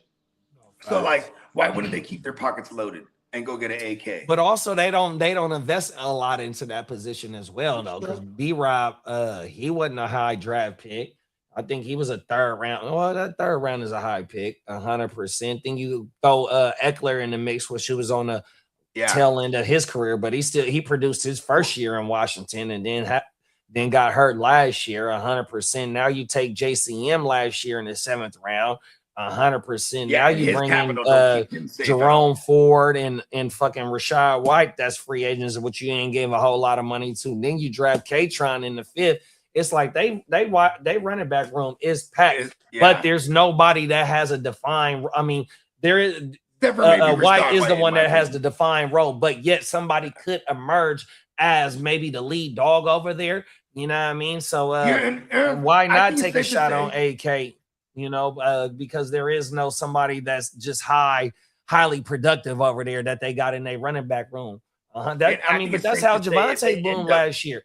The Cowboys brought him and Miles Sanders in on a 1-year deal last year, and then only drafted Jaden Blue and had Malik Davis on the roster, which was a practice. If it's a motherfucking if it's a case of like AK gets cut and they can sign AK for $1 million or something like that, or it's like $3 million, they're gonna sign Alvin Kamara, and that would be fucking annoying for our Javantes.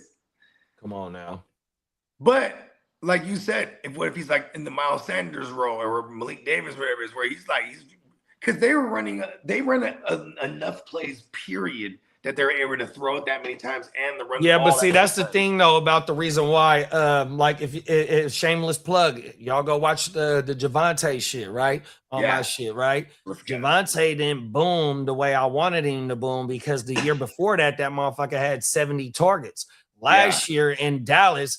That motherfucker only had like about 40 or 30. I forgot exactly what the number was, but when you got a CD, a Pickens, and a motherfucking Ferguson that got all 100 targets, but or over between them, they all got 100 plus targets. Excuse me. Then Flanor was the like 60 or 70 targets, and then you had Javonte, bruh. Javonte only had like 40, bro. But Javonte got action because he's done it before in Sean Payton shit. 100%, bro. That's the thing. And see, that's the thing too. Is like he was able to pass pro, so he wouldn't get removed off the field in that Sean Payton shit. Going back to my concerns with RJ and like him essentially being like maybe at one point this year the 1B, and then it's Coleman who emerges as the 1A. Because let's be honest too, when JK was still healthy last year, he was getting all the 1A looks. You know what I mean? Like all the early down shit, the fucking goal lines. You know what I mean? JK was startable last year until he got hurt. He was, yeah. Just talking about Minnesota Den earlier, I traded JK to Minnesota Den for George Pickens early in the season. Oh my mouth. That's what it was. It was JK. Damn, you killed that one. Running back needy teams, they start talking that shit. You know what I mean? Well, the Raiders and the 49ers have interest in Najee Harris. What the fuck we want Najee for? I mean, it's just like that Brian Robinson like slop roll. Mm-hmm. I don't like that. I mean, that's what you took Kalen Black for in the 3rd round. You still got Jordan James that we ain't seen but 5 carries in the blowout loss. Too is like one of them. Like, what we gonna pick up Najee for the offseason and cut him? Like, cause someone's not making a roster. You know what I mean? Yeah, fuck that. He could just stay where he at. Go somewhere else. Probably. Yeah, because look at Shanahan tries to keep all his guys. Like we got Garendo, James, Black, and CMC. Mm-hmm. Come on now. Well, Minnesota Den said here in Minnesota, they've been saying that Claiborne is the closest comp is Warwick Dunn, and I'm good with that. Yeah, and I got some shares of Claiborne because come on now. It was just such a nice path to being relevant for us. Because, I'm not afraid of no Aaron Jones or Jordan Mason. And, like, those guys, they're not even the healthiest. So it's like, and I feel like Aaron Jones over there, he has his own specific role. You know what I mean? Come on now. Yeah, like he's the red zone guy. Because he can catch the ball and he can run the ball. So he's, you're not just one dimensional with him down there. You know what I mean? Come on now. Mims, Den said Mims will be Denver's field stretcher with Waddle and Franklin with a shorter A-dot. And that was a bad trade for me. I had all bad trades in the West Side last year, but I think one of your running backs had went down, and I was kind of stacked at running back. Oh my mind. Yeah. Because I gave up. That's how I gave up 2 running backs. I traded 2 running backs. I traded you a running back, and I traded Lee a running back. Oh my mama. I think you got one back in that one though, right? Oh yeah, I got James Cook back in the deal. 100%. That was it right there. He's off. Well, racist Mason Rudolph expect to serve as Aaron Rodgers' backup. Yeah. I mean, his veterans savviness is gonna beat out those young kids. I mean, Howard couldn't beat him out last year. Hey, so Howard or Aller is going to the practice squad. Which one? It's going to be Howard. Damn it. I mean, I think they spent they spent 3rd round on both of those guys, right? I think Howard was a 4th or 5th. I think Howard was a 4th, yeah. Aller was a 3rd. I think so. Well, the Packers have interest in Darren Waller. I wonder if that means that Tucker Kraft ain't nowhere near ready yet. It's like keeping your pockets loaded too, because like just a safety blanket. He just went through. He just came from a Mike McDaniels, then an Arthur Smith, and then who's an Arthur Smith is a Matt LaFleur disciple. So that makes sense. Plug and play, bro, until you get Tucker back. Well, Stephon Diggs prefers the Commanders to play for. He wants to go home. I like that. He wants to go play for his hometown. He's played in the chip. Yeah, I mean, it's so funny. Like, why don't you just go back to Buffalo? Like, I mean, not to say I don't know. Like, just he got vendetta over there. Remember, he came to. He's hella Sagittarius because this is creative. He came to practice and he was wearing half of his fit was like fly shit, like like a button up or whatever.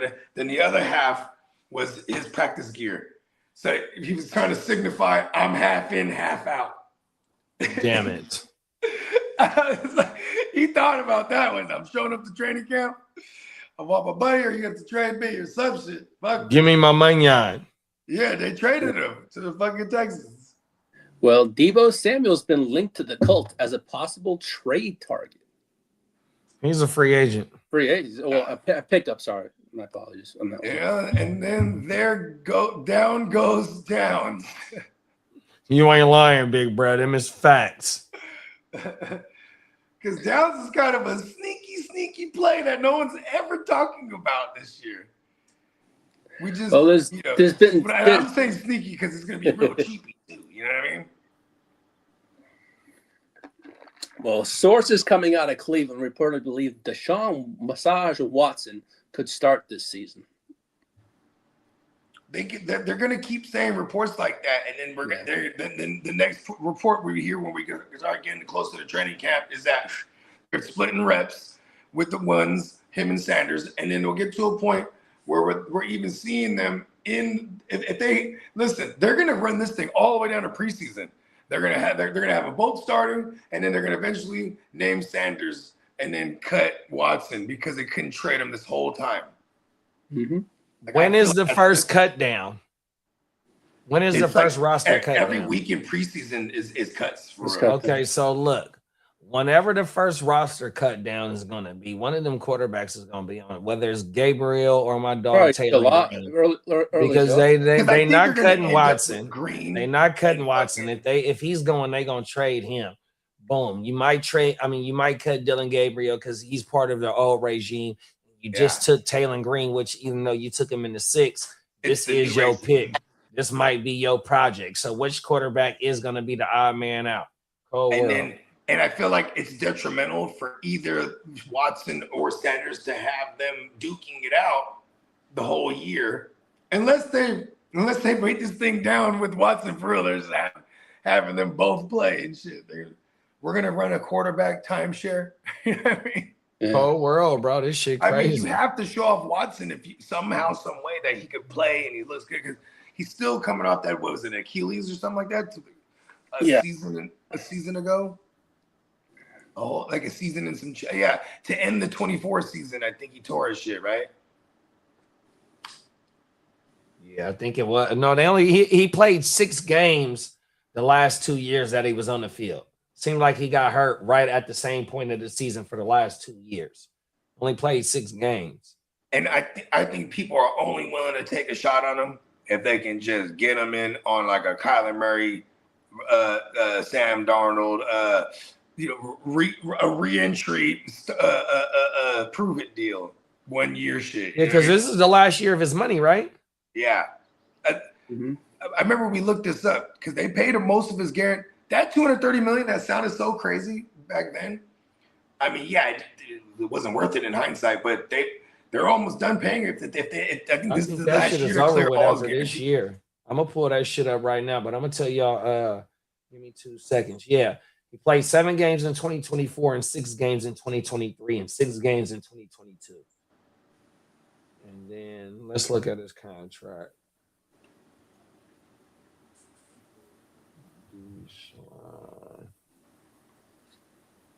That first year, I think they knocked out like 70 of that contract in that first year with all the signing bonuses and this. So right out the gate, they're already like, you know what I mean, down to whatever it is. And it's been restructured so many times too in the couple years. But see, when they restructure it back ends. They restructured it. He signed that signing bonus. When they restructure it, they're just moving money. They're not giving them less money. Okay, here we go, right here, y'all. Deshaun Watson signed a 5-year, $230 million contract with the Boo Boo Browns, including a 44.9 signing bonus with a 230 million guarantee with an annual average of 46 M's. In 2026, Watson will earn a base salary of $1.3 million and a restructured bonus of 44.7 while carrying a cap hit of 44.9 and a dead cap value of 131 million. This is last year, y'all. Yeah, he's an unrestricted free agent next year. Unrestricted free agent next year. Cap, he's gonna get the most dead cap we've ever seen, bro. Cold world. So he is gonna be on the roster until they can trade him. And then I guess likelihood of cutting him isn't gonna be until it's not gonna happen. Then I guess. Let me see. Oh yeah, 58.1 million of 2024-2025 compensation is insured full no trade clause from 2020. Oh, he has a no trade clause. He can't even be traded. He has to agree about it. Yeah, he actually wants to stay in Cleveland too. He can so in Arizona, he can go push all three of them quarterbacks right now. In Miami, he can push Malik. What's his Malik? Oh, he Willis. wants to go to Miami. He could push Geno with the Jets right now. I'm gonna keep it 100. He got 3 starting spots right now. If they want to move Miami, it's all bad for him. Huh? Oh, if he go to Miami, Cold World. Oh, I didn't think of that. He's a fool, bro. Oh, my mama. Where else could he go? So we got Arizona, we got Miami, we got the Jets. Ain't no other. Everybody else is locked in. I think that Arizona one's pretty dope. You think so? Yeah, because like he has all his weapons. I mean, here's one thing: like we just don't. But this is why we need to see Watson on the field to see how he looks. Because when he was, maybe so long ago with the Texans shit, like. If you played a full season, he was never no less than QB6, like in fantasy.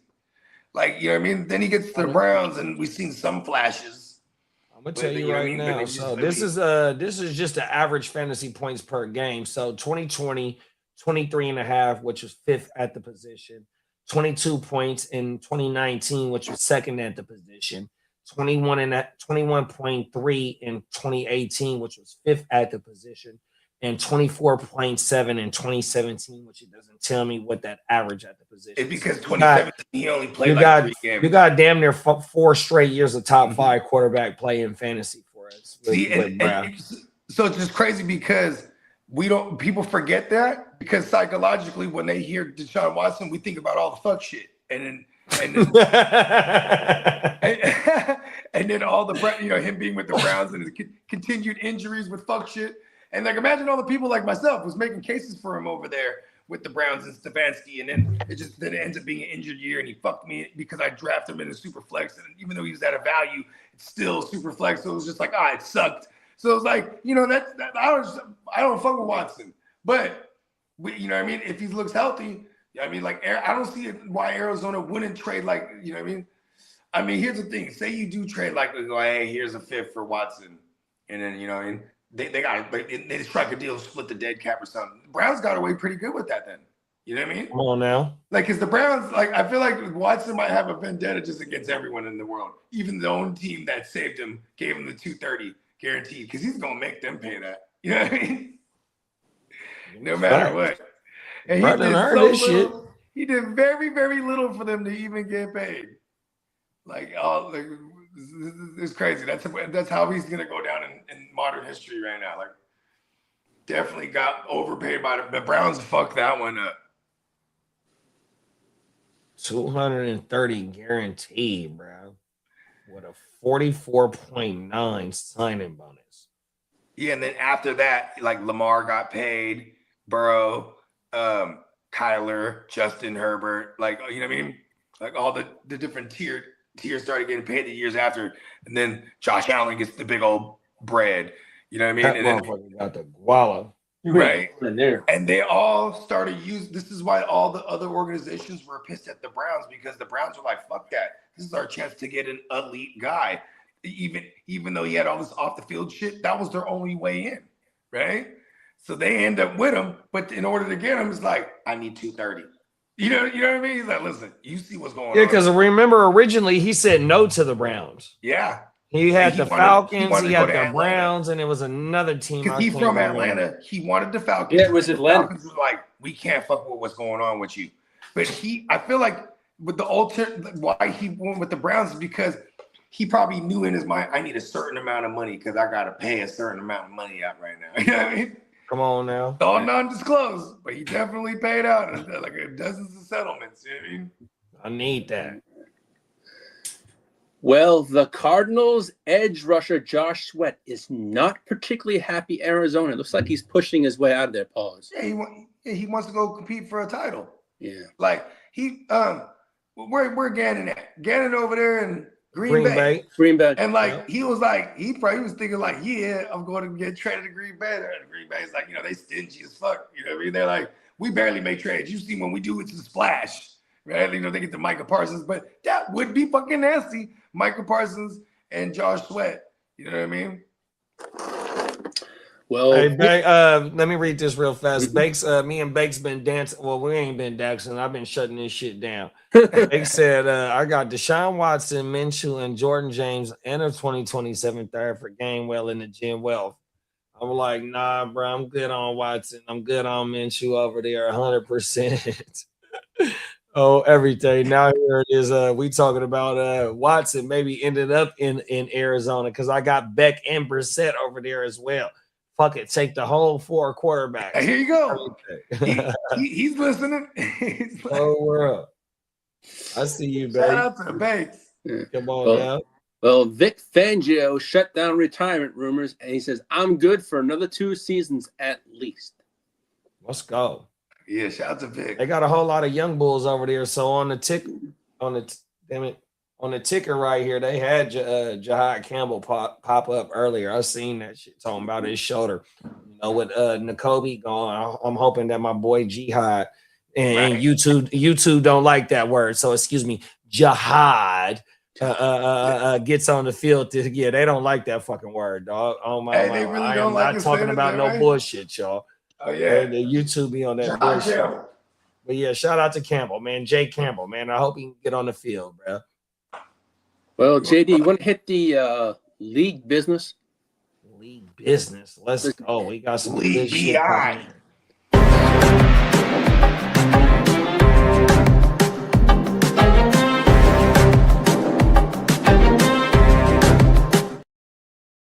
Well, we know it's official that the league approved the it's official like the referee blowing his motherfucking whistle.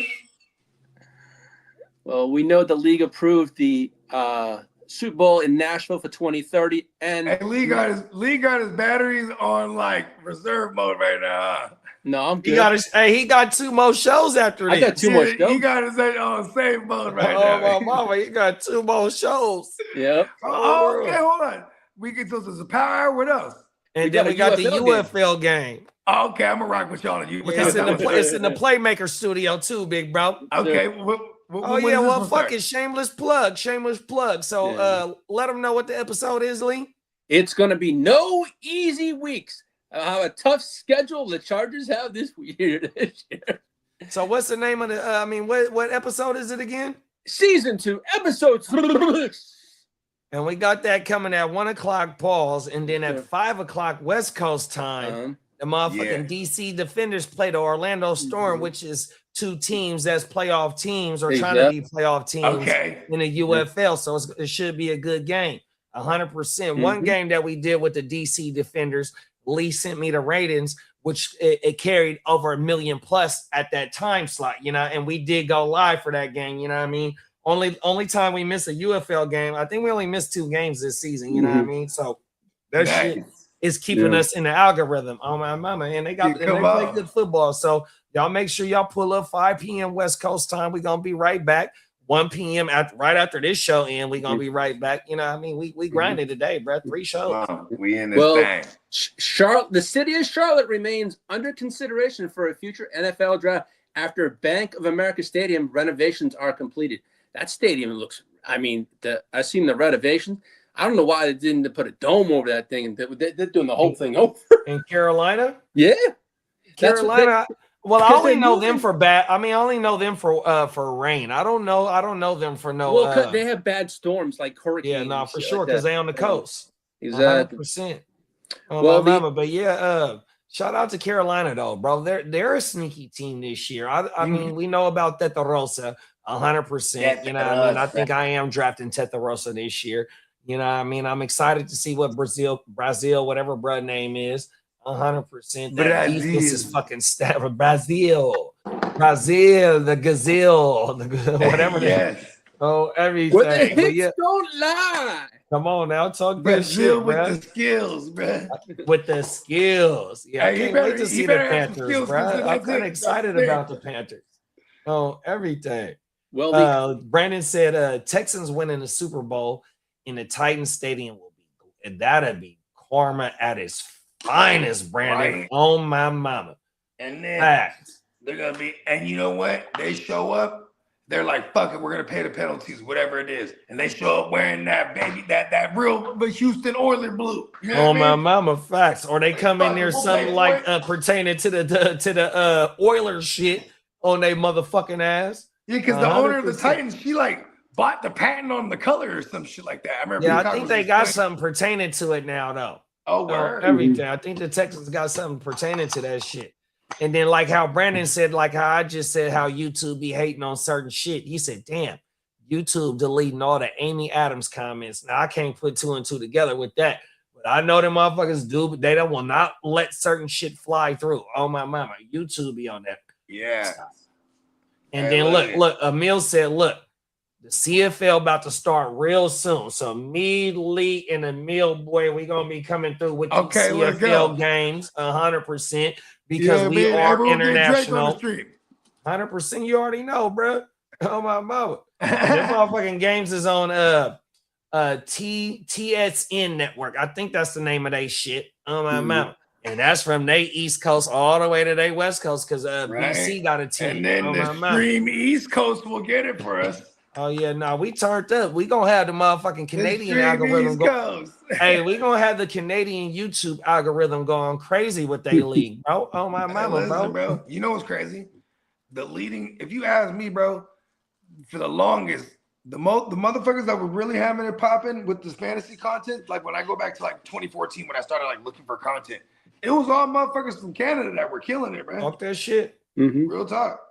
Nah, bro, we trying to get into the Canadian market. Oh my mama, we trying to let them know, look, bro. Hey, because I fuck with they American fantasy for a I long fuck time. with they football. Oh my mama, look, bro, I watched that shit. I've been watching the UFL before we even turned this shit on the watch parties. 100%, man. The motherfucker's a football junkie.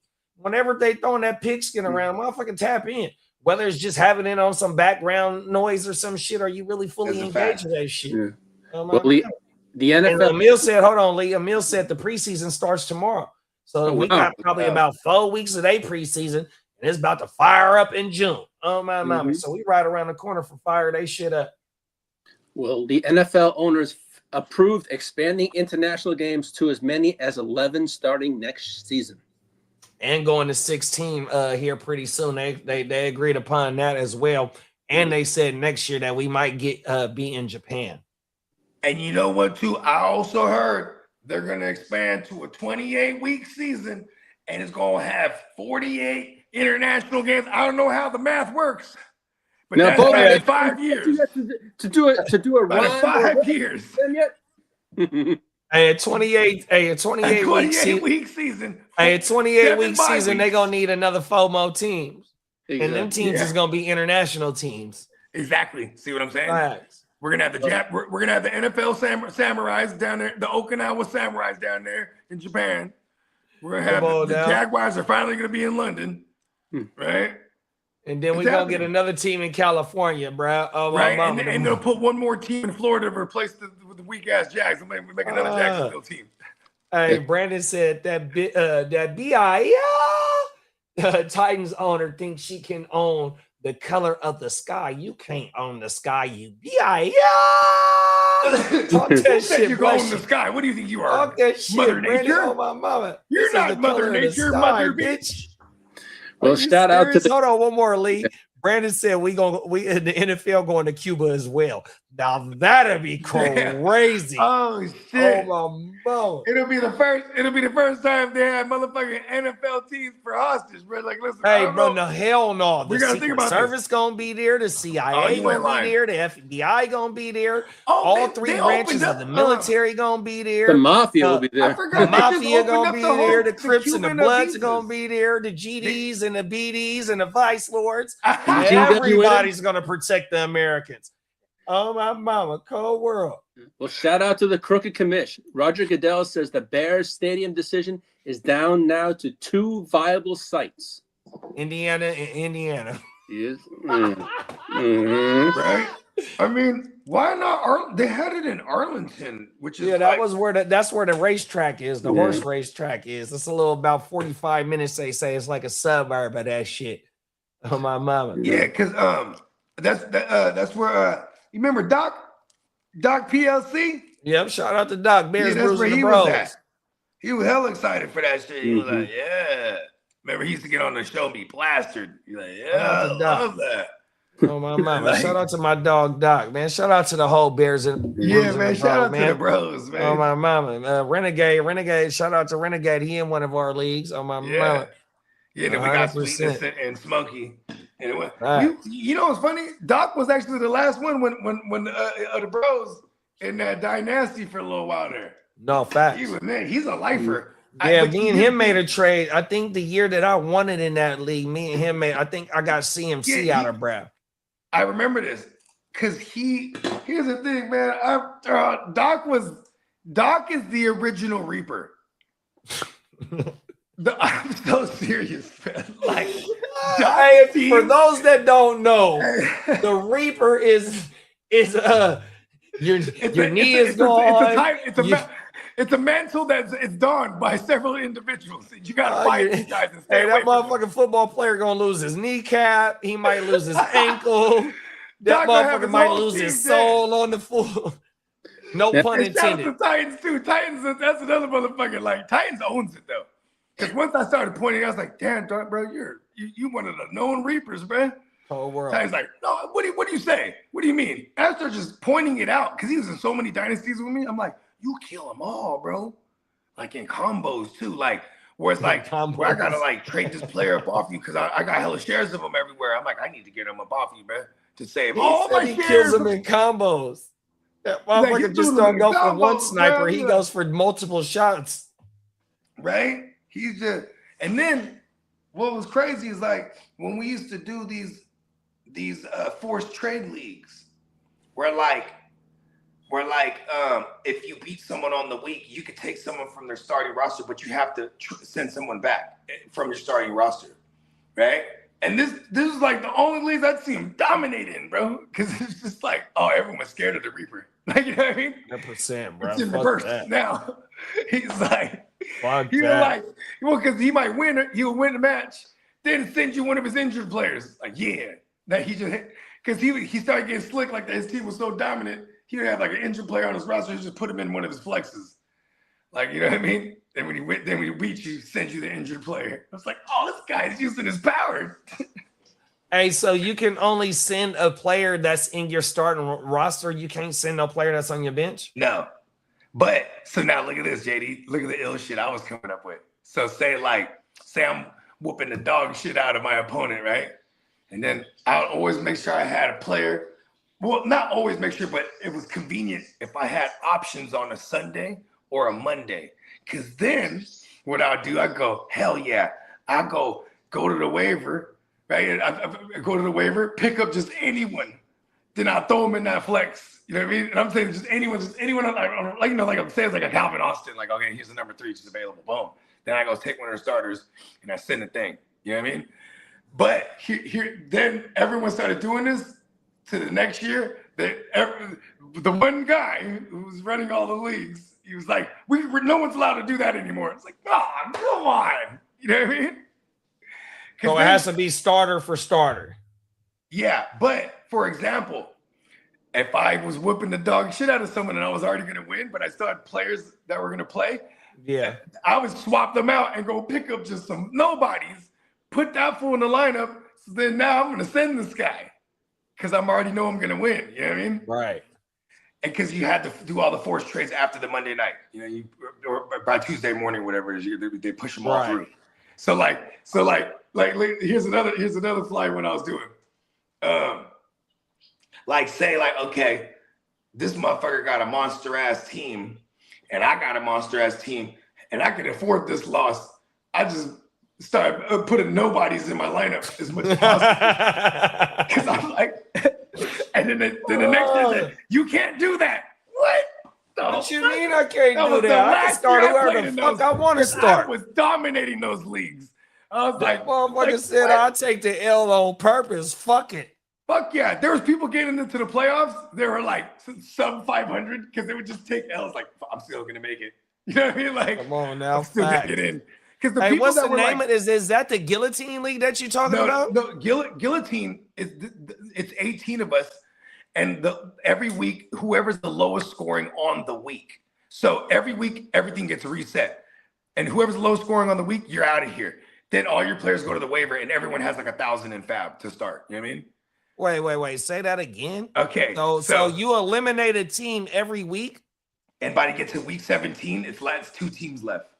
Oh wow. I never heard of that shit. Yeah, it's a guillotine. You know. So y'all tried to do that guillotine. shit last year though, right? We were trying to do it, but then everyone's so loaded, they're like, well, I gotta explain it. But now everyone's on board. You know what I mean? And it's gonna be $25. So we could, and that one will be a slow draft that's just going on with everyone that's in it. You know what I mean? Oh my mama, that shit Yeah. that sound kind of federal. I didn't know what the fuck it was. So look at this. Like, imagine this. Like, the strategy, so to speak, is like you kind of want to draft for week 1.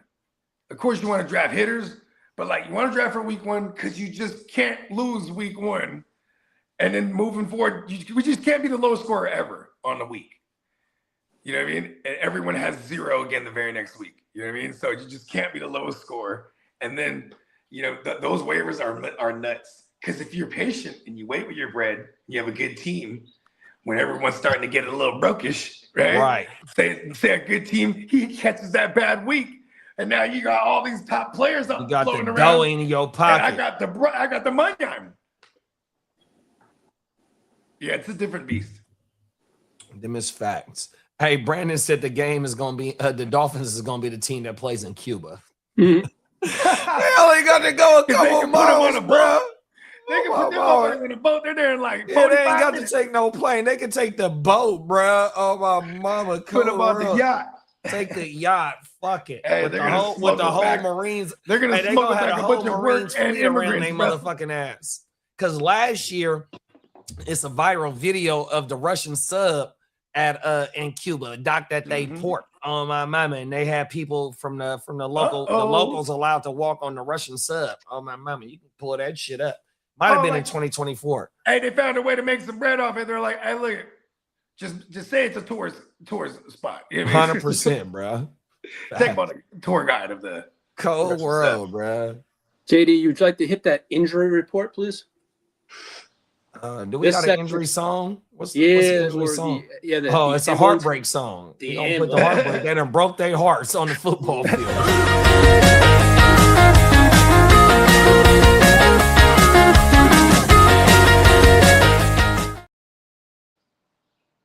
Snap, crackle, pop. Giants defensive lineman Roy Robinson Harris tore his ACL on Thursday in OTAs.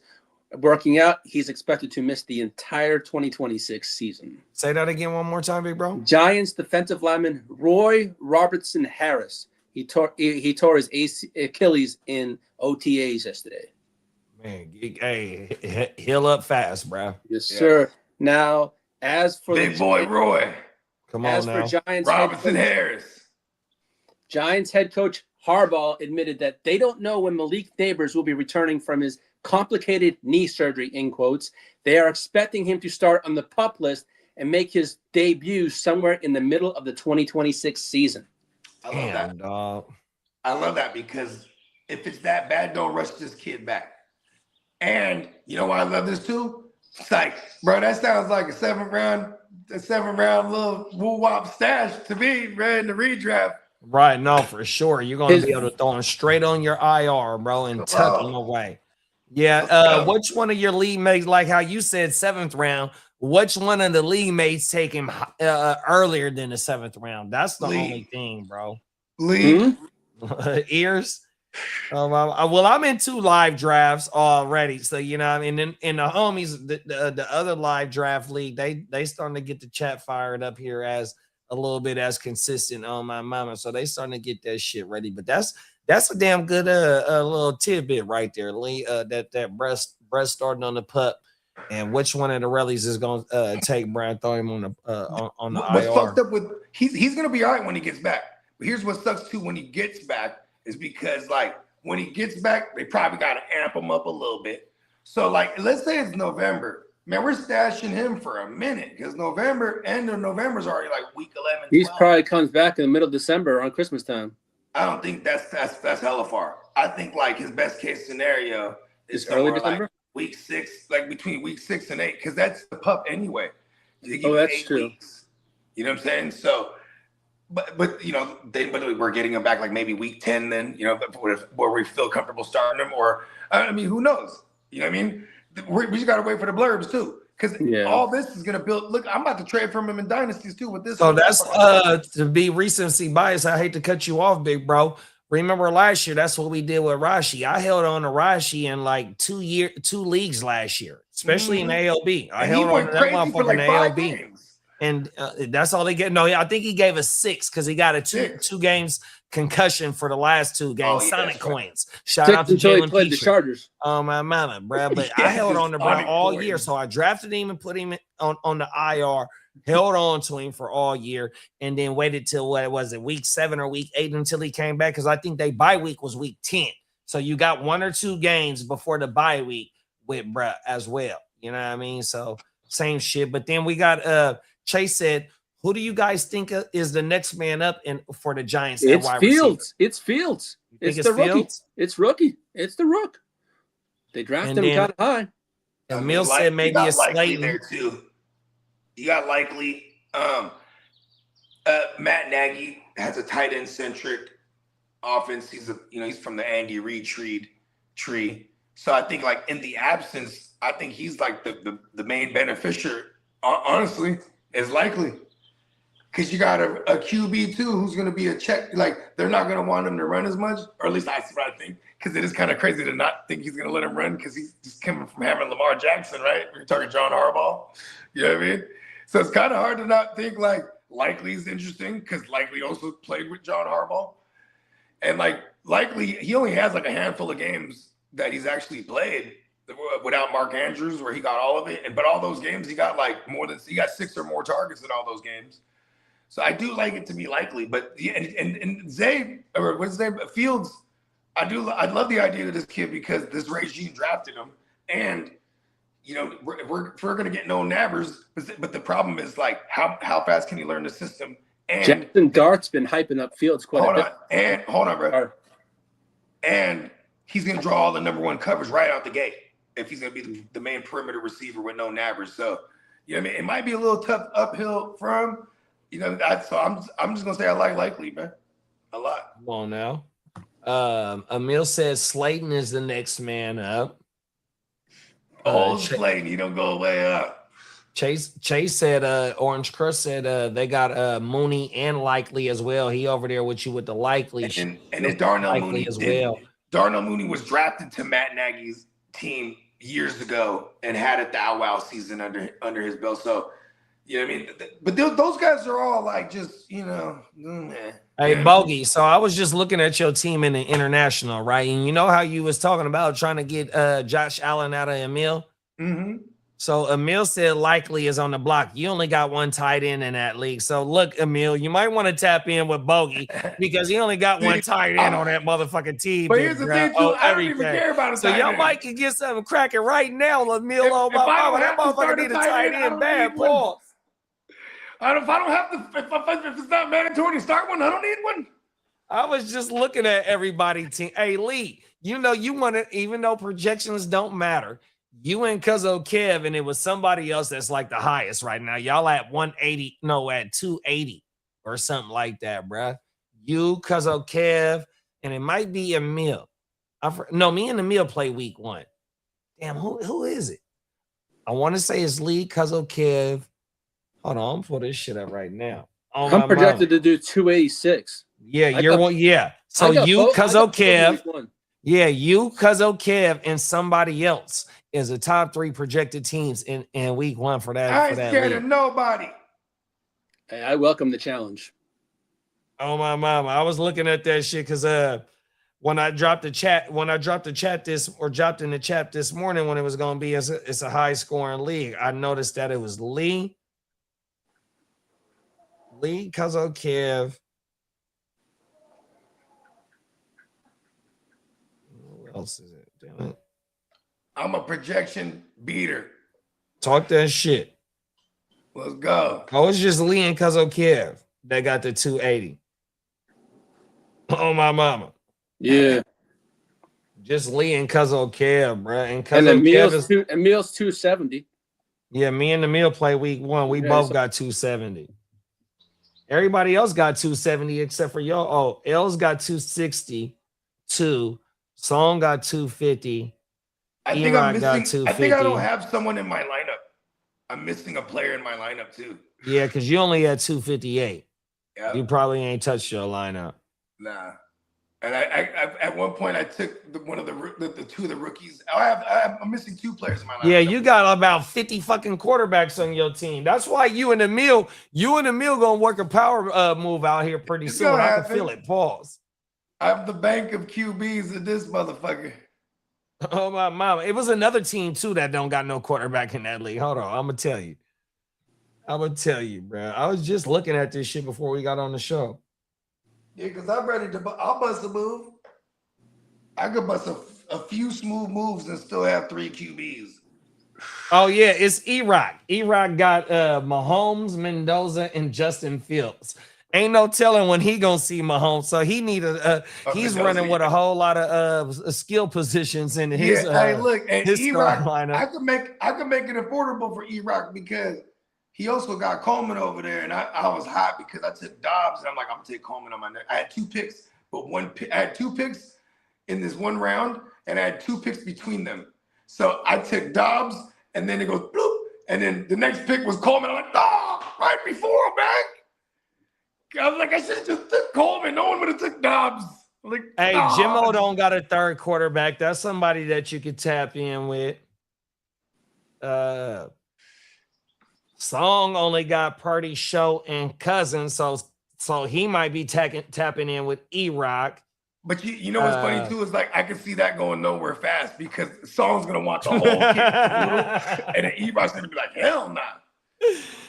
That motherfucker said I can see that going nowhere fast. I'm telling you, I'm gonna smooth because I'm gonna make it affordable for motherfuckers. I got a plethora, and I get little pieces that I need. You know what I mean? Come on now. I would look at right when I went after Josh Allen, I was like, here's Jared. He was asking me about Jared Goff. I'm like, here's Goff, and the last one I sent him, but he's rejected all of them. But shout out to Emil, love you. It was Goff. Emil's still in the chat. He see this shit. He got the crying emojis right now. Oh, yeah, I had Goffle. I sent him Goffle, Shador, and Carson Beck because he got the Brissett thing over there. You know what I mean? And then so he rejected that, but I'm like, I'm just trying to see if he's willing to, if you want to dance a little bit, you know what I mean? Because essentially that would have solved his QB issues there.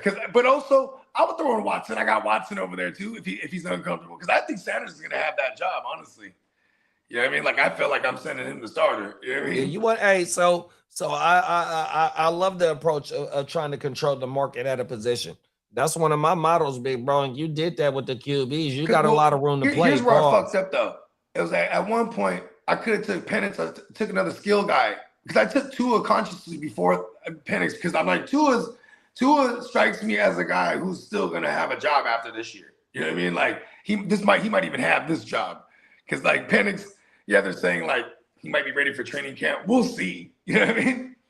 Like it's a new regime too. That's the one thing that sucks. Like for Penix, because a new regime come in there and they're going into year 3 of this kid. You know what I mean? And he's coming off of a major injury. Hey, Ears drafted a monster ass team in this league, dog. I don't like your team, league. I worked hard in this one, pause. I ain't gonna lie. I like my tight end, Harold Fannin. I have Kelsey. I have Njoku. Puka, Ladd, Devontae, Watson, Fannin. Oh my mama, you getting Kelsey at a damn good rate right now. Kelsey gonna give us some shit with no Rashi, his future up in the air. I know. I'm projected to do. You got well. Njoku. What is this one hitting for? This one's hitting for $1. No, just 50. 50. But we gonna vote. We gonna vote next year. We gonna vote Okay. next year if we want to raise that bitch. I think I'm projected to do 291. I think that was total 291. We could vote to make it a progressive too, like every year goes up 25. Yeah, no, for sure. And that's a damn good idea. 25 every year till we cap out somewhere. Yeah, exactly. I would say that we cap it at like, but it got to be a 12-0 though. Yeah, exactly. My mama, 100%. You know what I mean? For sure. Yeah, that, and the only other homie we need to get in one is fucking Marco. Marco, yeah. Well, Right. Seahawks. Marco, he's gonna be totally down with all the redrafts. Honestly, Come on now. like even like the guillotine, because he just doesn't want. He's mad at his dynasty because it has IDPs. He's like, I want to be in a dynasty that's only offense. You know what I mean? But you know what though, big bro? I think the SBI need to come back because that's a redraft and that's online. That's online draft. Yeah. And so so whatever was the original in the SBI, whoever tapped out, we can add Emil, we can add Marco, we can add and honestly, too, Orange Crush. we can make that a slow draft, bro. No, for sure. Yeah. Start that ASAP. Okay, I'm totally fucking down with that idea. Start putting the word out that we got a redraft. Okay, this in the SBI is kind of like the West Side League, ain't it? It was the sleeper version of the TFL. So like I always had the TFL, and then when I met all y'all back in 2020, I was like, we're doing one, and it was that was the SBI because it was the Smokey Bogey Invitational. Facts. Okay? We got that. So that's on one of our channels. I don't know what channel it is, but it's on. I think it's on a GMM. On my mount. Well, Seahawks. 100% is still. Hey, we got Song in the motherfucking building. What's up, gang? What's up, Song? What up, Cool MC in the building? Hey, Song, thank you for trading for Rashee Rice. I appreciate you, big bro. I trade for Rashee. Hey, Song, I'll give you Michael Williams for Rashee right now. Oh, my mama. Value this year. Hey, I had somebody, Song. So I got an all offensive league, but it's only a single quarterback, and I got Ken Walker. But because OL don't want to give me Emmett Johnson, right? So I put Ken Walker up on the board last night, right? A motherfucker, shout out to my dog, Zach Dirty Birds. That motherfucker like JD, I'll send you Rashee Rice for Ken Walker right now. I just tapped the text message and just hit it with the thing. Oh, my mama, man, fuck you. I don't want no Rashee right now, bro. Oh, everything. I got to kick back on Rashee Rice now. I kind of like that people don't like Rashee right now. I'm going to end up with a bunch of Rashee, bro. Man, he's doing rehab in jail. Good for him. Hey, Burpee. Hey, the homies that's in wherever they locked up at, free the rallies. Them motherfuckers be physically fit if they want to, you know what I mean? They don't be playing.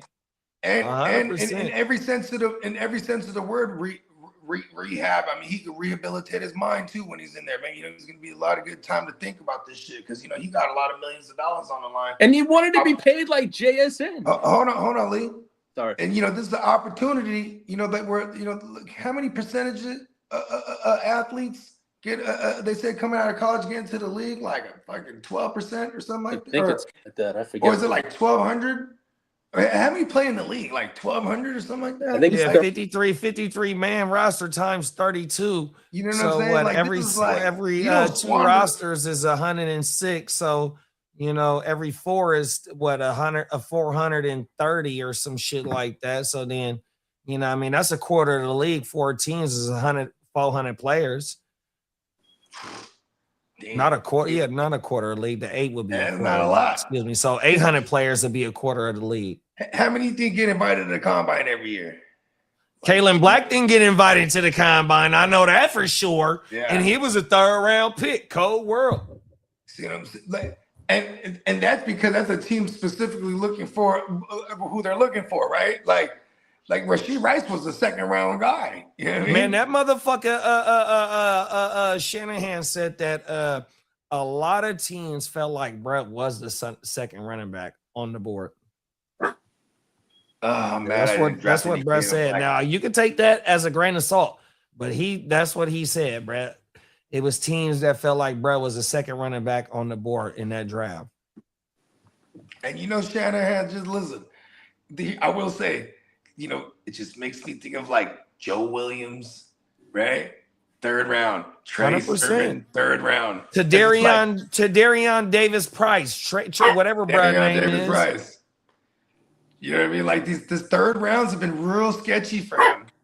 That's the one thing he got going against. Garindo was a fourth round, I think. Who was that? Garindo. Oh, Garindo, yeah. Garindo didn't even touch the field last year. I think he touched it on kick return, and then he got relieved of them duties. And they're like, you can't do that.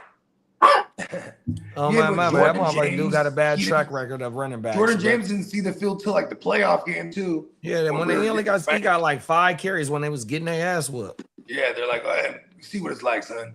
I remember them taking CMC off the field that game, bro. On everything. Yeah, they're like, we're going to save you for next year. Song said, I'm keeping Rice, bro. I ain't mad at you. He's still going to eat. Yeah, no, he definitely coming back, bro. It's just that he's making it hard. So out the door. He's making it hard on himself to get paid, bro. 100%. Like, look, bro, you got all these outside the job issues, you know what I mean? That's fucking you up from pertaining to you just being full performance at your job, bro. 100%. Whether it be injuries or outside the work shit, bro, on everything.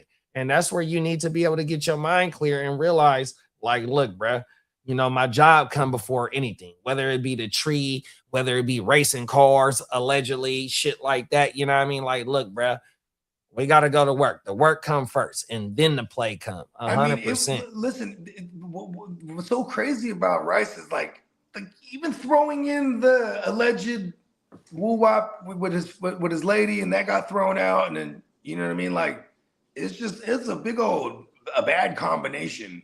You know what I mean? So like, it's facts. Yeah, I don't want to sound insensitive, because I don't want to wish the pinta or even jail on any man. This is probably the best thing for him right now. 30 days, he's gonna sleep that off.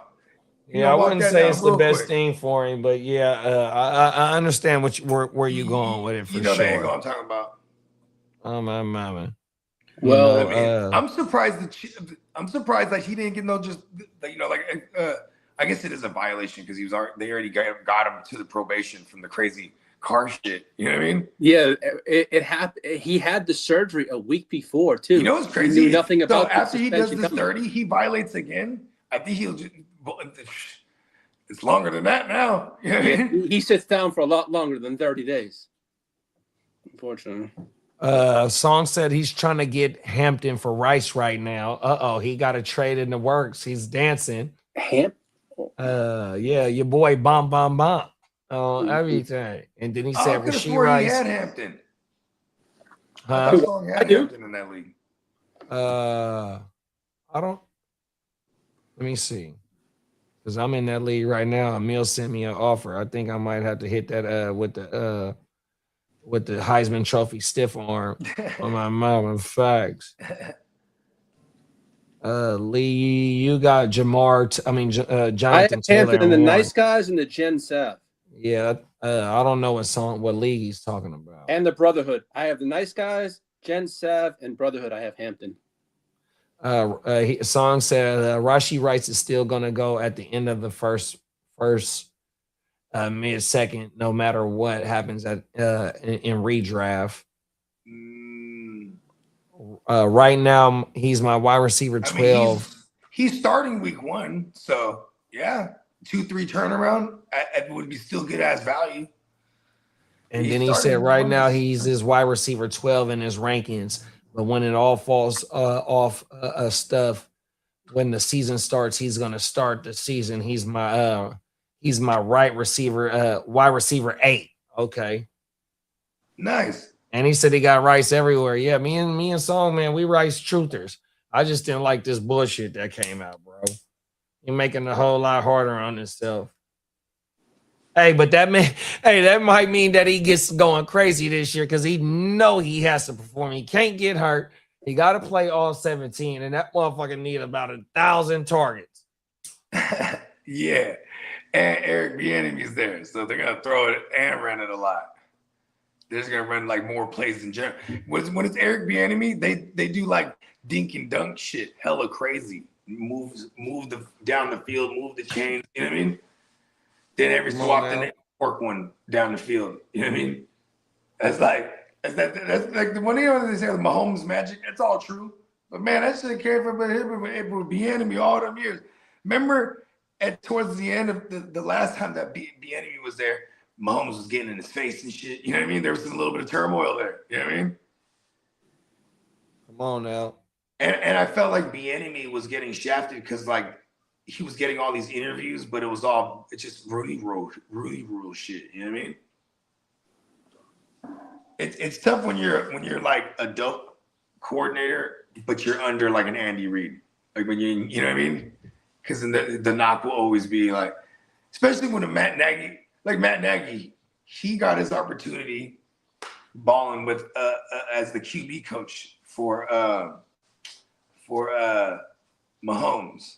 You know what I mean? Because this I think it was 2018, but this is like after the success of like a McVay. So everyone wanted like a young version, like a young QB, a young coach. So they go and grab Nagy up. And for what it's worth, he got them in the playoffs twice. Out of like the 4 years the 5 years he was kind of slumming it. They had Fangio in that defense, bro. Come on now. Oh, hey, shit. Emil, I think I'm gonna keep Kamara, bro. I'm looking at your team right now. I'm trying to see if there's a way I could trade up to a player because I don't want to give him up for no draft pick. No, I'd rather hold him.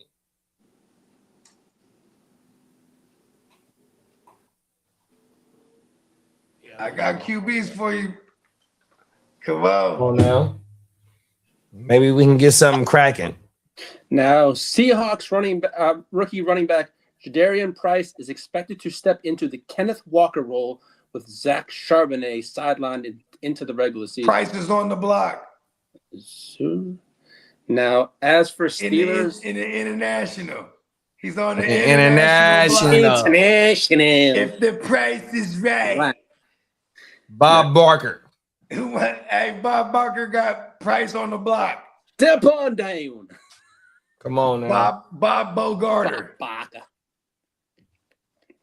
As for Steelers offensive tackle Broderick Jones, I don't really have a timeline to return from my neck injury, he says.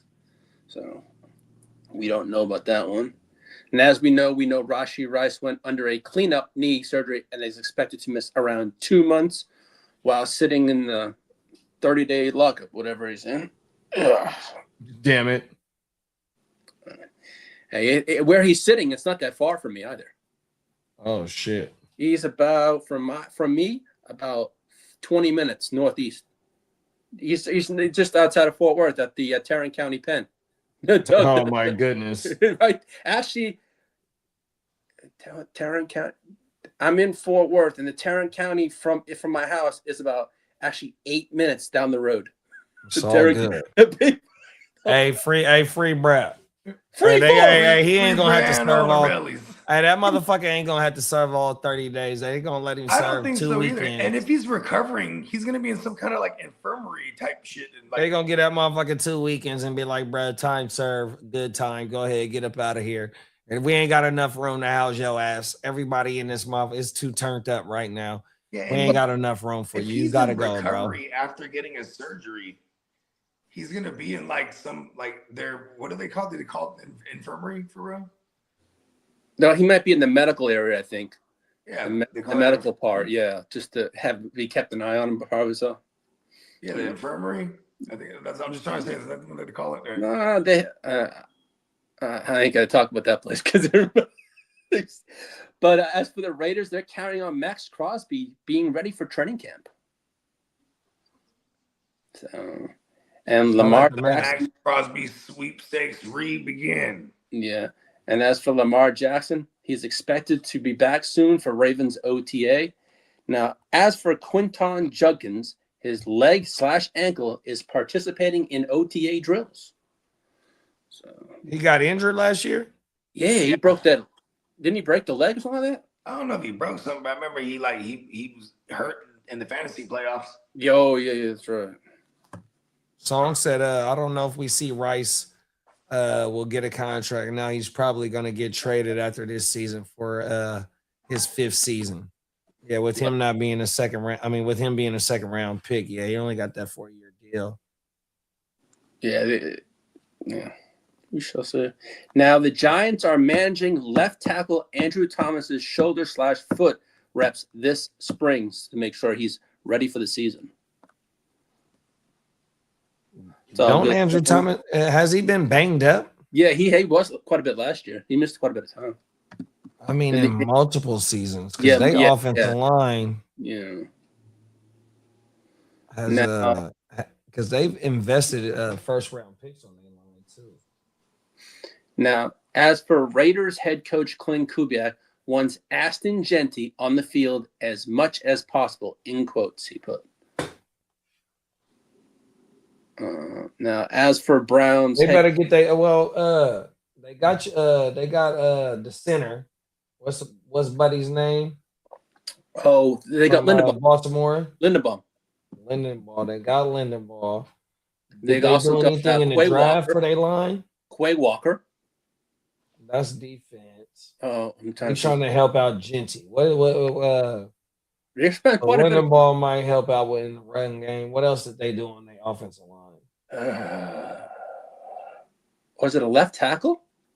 No, that I don't know. I have to look. I'm gonna see, but as far as they got quite a few Raiders off field. Here go Andrew Thomas shit. He played 16 games in 2020, 13 games in 21, 16 in 2022, 10 in 23, 6 in 24, and 13 in last year. Okay, Kitteh Pay was the defensive end. Yeah, that's defense. Linebacker. N'Kobe Dean was a linebacker. Defense. Jalen Naylor, they didn't. Offense, wide receiver. Nope. And then they got re-signings was Eric Stokes, Malcolm Kuntz, Tristan McCullough. There wasn't really big signings on that. They had some trades with. No, there really wasn't on the offensive line. That was it. It was just Lindenbaum. Everything else was on the defense. So defensive end, and 2 linebackers, and Walker and Dean. And then you add Kirk Cousins. Yeah. Not too much. Let me see what they draft did.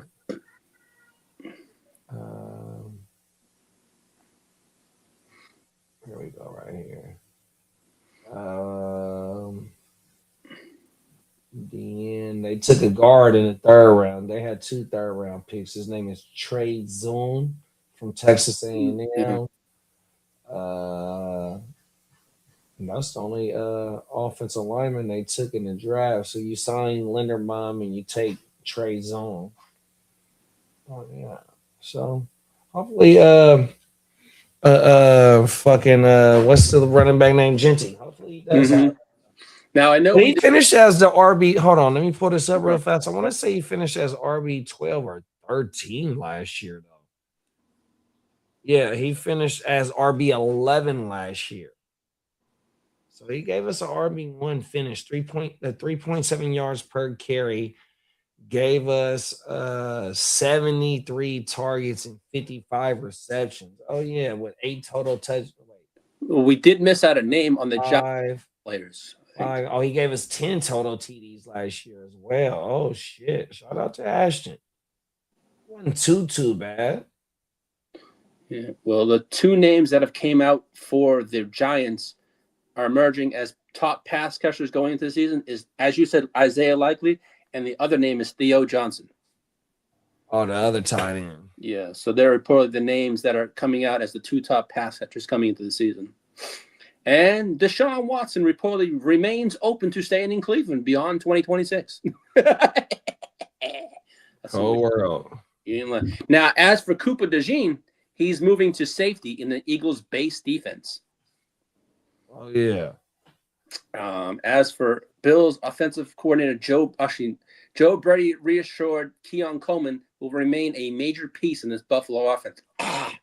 Yeah, that's a damn good interesting story going into training camp and all that. What they gonna do with the young bull?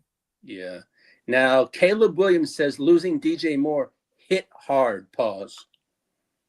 I believe it, bro, 100%. But he got fizzled out last year. How did Odunze out target him? You know, Odunze played 5 less games. That shit is crazy. Ben Johnson was spreading that bitch around, bro. Now, as for fantasy news, Terry McLaurin loves offensive coordinator David Blow's plans to feature him heavily in the offense. And we get to see Terry McLaurin right off the rip. Last year, he was hurt coming into the season. We didn't see him in training camp. We didn't see him early in the season as well. So yeah, fucking Jaden Daniels definitely gonna love that as well. Now, as for the Scat Man, Cam Scatterboo is aiming for a 2,000-yard season. I like what? He's ambitious. Yeah, his goal is to hit 2,000 all-purpose yards this season. The Scat Man. Oh, you said all purpose. All purpose. Well, he said all purpose after the fact. Yeah, yes. He's in his blurb. He said he wants to hit the 2,000 yard, but I added the all purpose because of receiving. Now, as for the Giants, Jackson Dart says the Giants offense will be a run first offense in 2026. Yeah, because they got a rushing ass QB too. We got McLaurin for the first 3 games last year. My bad. Mm-hmm. That's right. I forgot McLaurin did miss a game time last year. Yeah, the whole team did.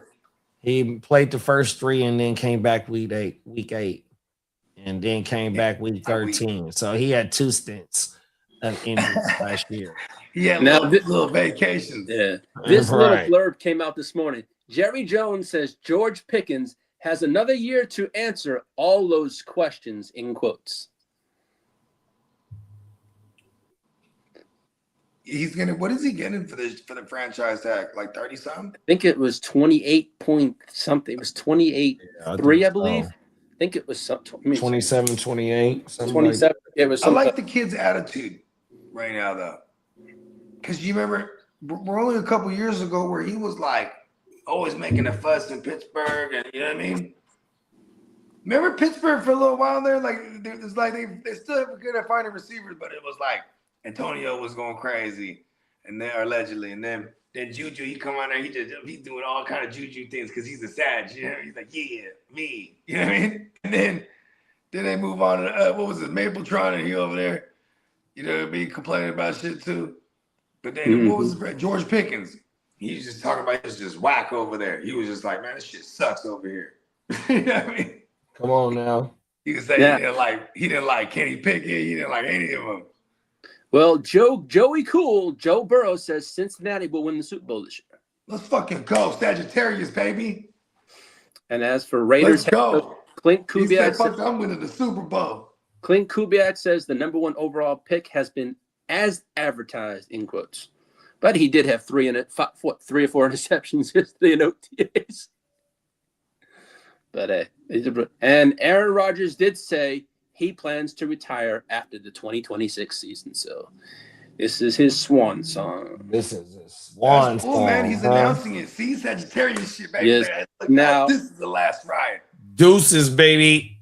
Now we know that the ATL, the players that come out of Georgia, have issues. Well, Eagles linebacker Nolan Smith was arrested for reckless driving after allegedly driving 137 miles per hour in a 70 zone. In where? That was super confusing. 137 miles per hour in a 70 mile per hour zone. Not that part. I'm talking about, like, you said something about Atlanta and then the Eagles. I thought he was from I meant Georgia, Atlanta, Georgia. He was a Georgia Bulldog, and they always get pulled over for reckless driving or speeding. Those Georgia Bulldog players. That was my bad.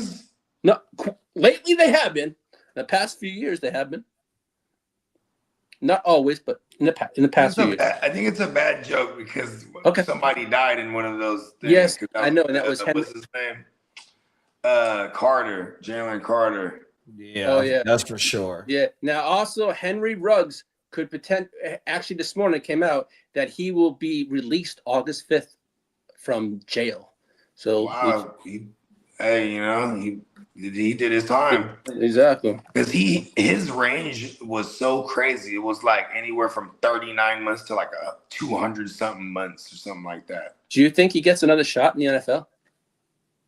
Probably not this year. So sit down for a year and wait. I mean, like, it's kind of crazy. It's like I don't like okay, like that was like hella regimes ago, right? That was like Gruden even. That like imagine like Vegas if they even toyed with the idea. They go, well, if we bring him back, like imagine like he scores a big old touchdown, like everyone's cheering. It's like, oh, it's kind of weird. I think something. Yeah, like, Bakes just said he will never be in the NFL. See, I just kind of like, Yeah, that's a tough one. Yeah, I don't know if Brad gets another shot. No. I mean, because his was like he was drunk. Like Jalen Carter's, I think he was just speeding, doing like reckless shit. But reckless, yeah. Yeah, Henry Ruggs was like, he was just faded, doing some fucking speeding in the fucking in Vegas and shit. Yeah, well, on that note, that's all the news I have today, folks. Fella, that's the ear to the motherfucking streets. Hold on. Let me come back with the what's that boy name? The Power Hour. Nah, what's Ruggs? We'll come back right 2 seconds.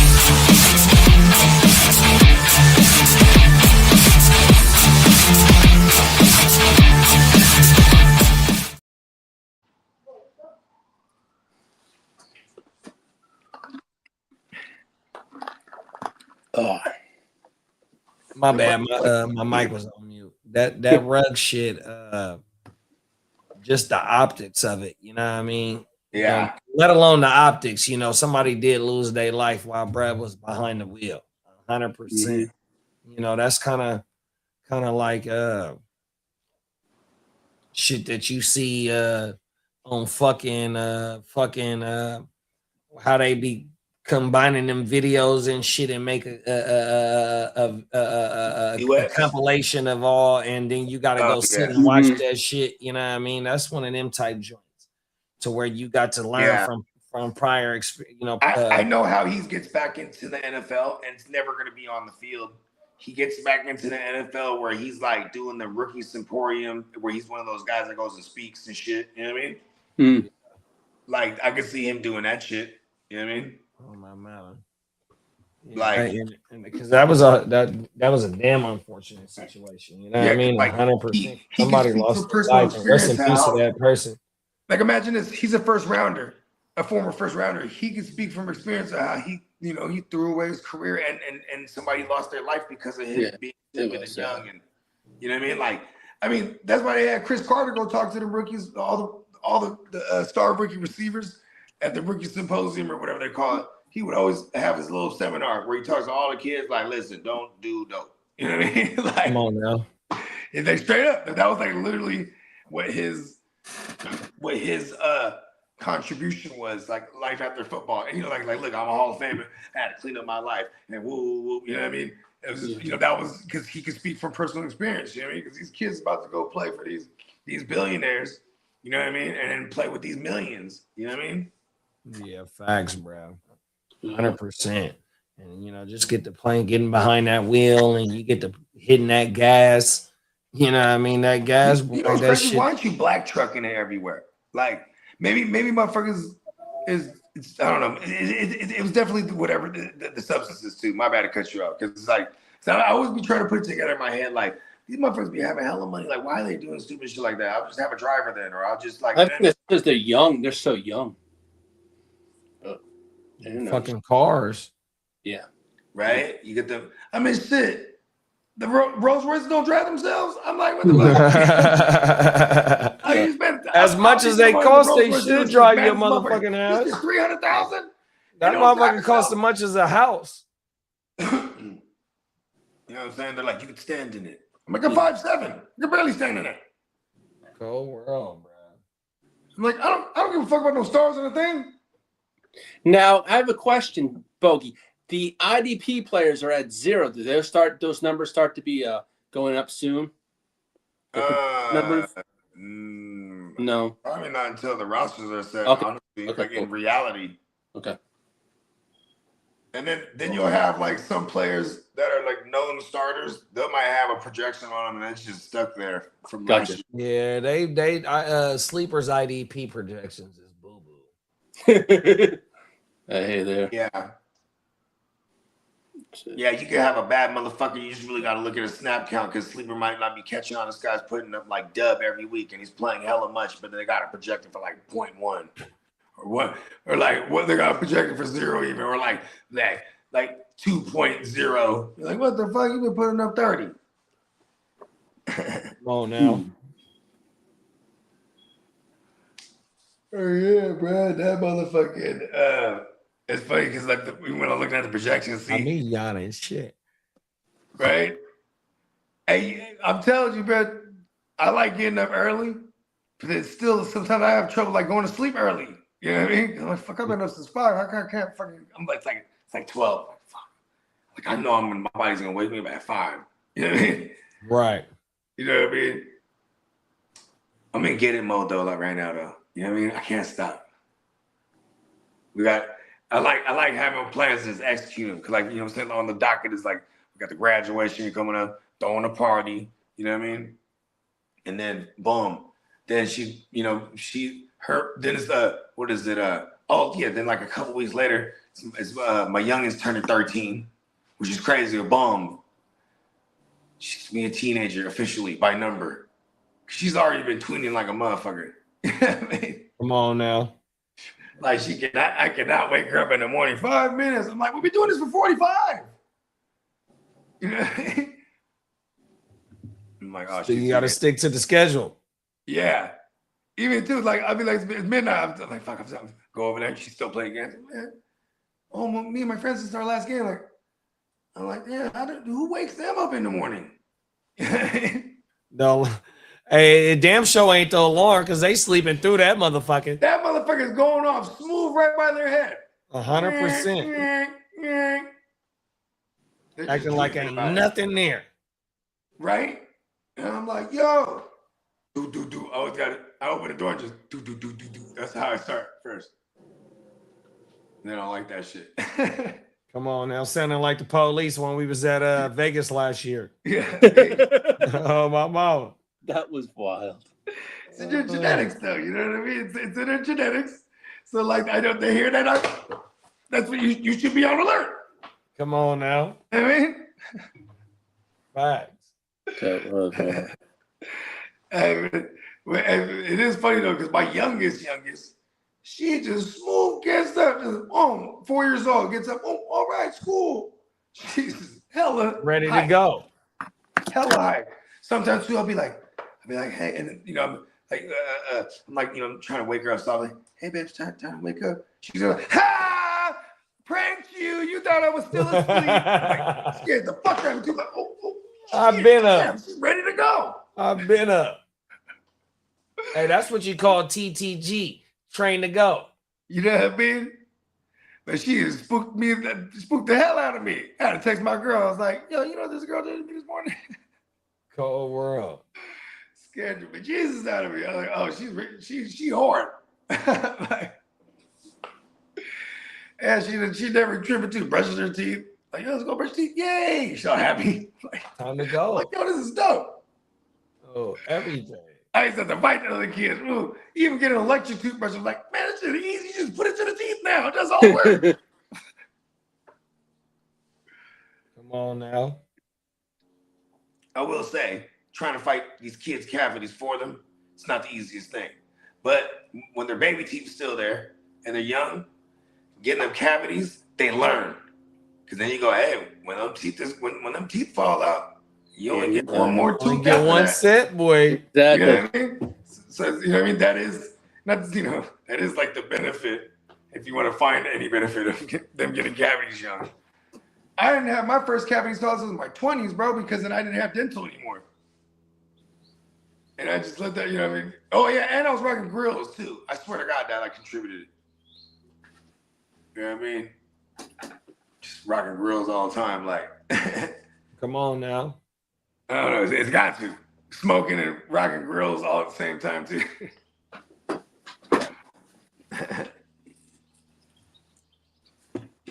Oh, yeah. And I thought of this, too. Over the years, like shooting hella Tron. And, like, I was the type, too. I'll just shoot a Tron. Then I'll have a fucking cranberry vodka, you know what I'm saying, as my drink. But then every time I shoot the Tron, the lime, you know what I mean? And I think about, like, oh, that acidity used to do it, too. That acidity used to do it to the fucking Yeah, that should have grill, fucked the enamel up on your fucking teeth. That's what I'm saying. You ever seen that hydroxy appetite or whatever they call it? It's like the other toothpaste that these motherfuckers in other countries be using. Oh yeah. Yeah, I want to whiten your shit up real fast. Yeah, and like, cause it rebuilds your enamel and shit. Like fluoride just like protects it, but then like kills your enamel. Like protects it for that day that you got cleaned. You know what I mean? That shit crazy. What does fluoride do?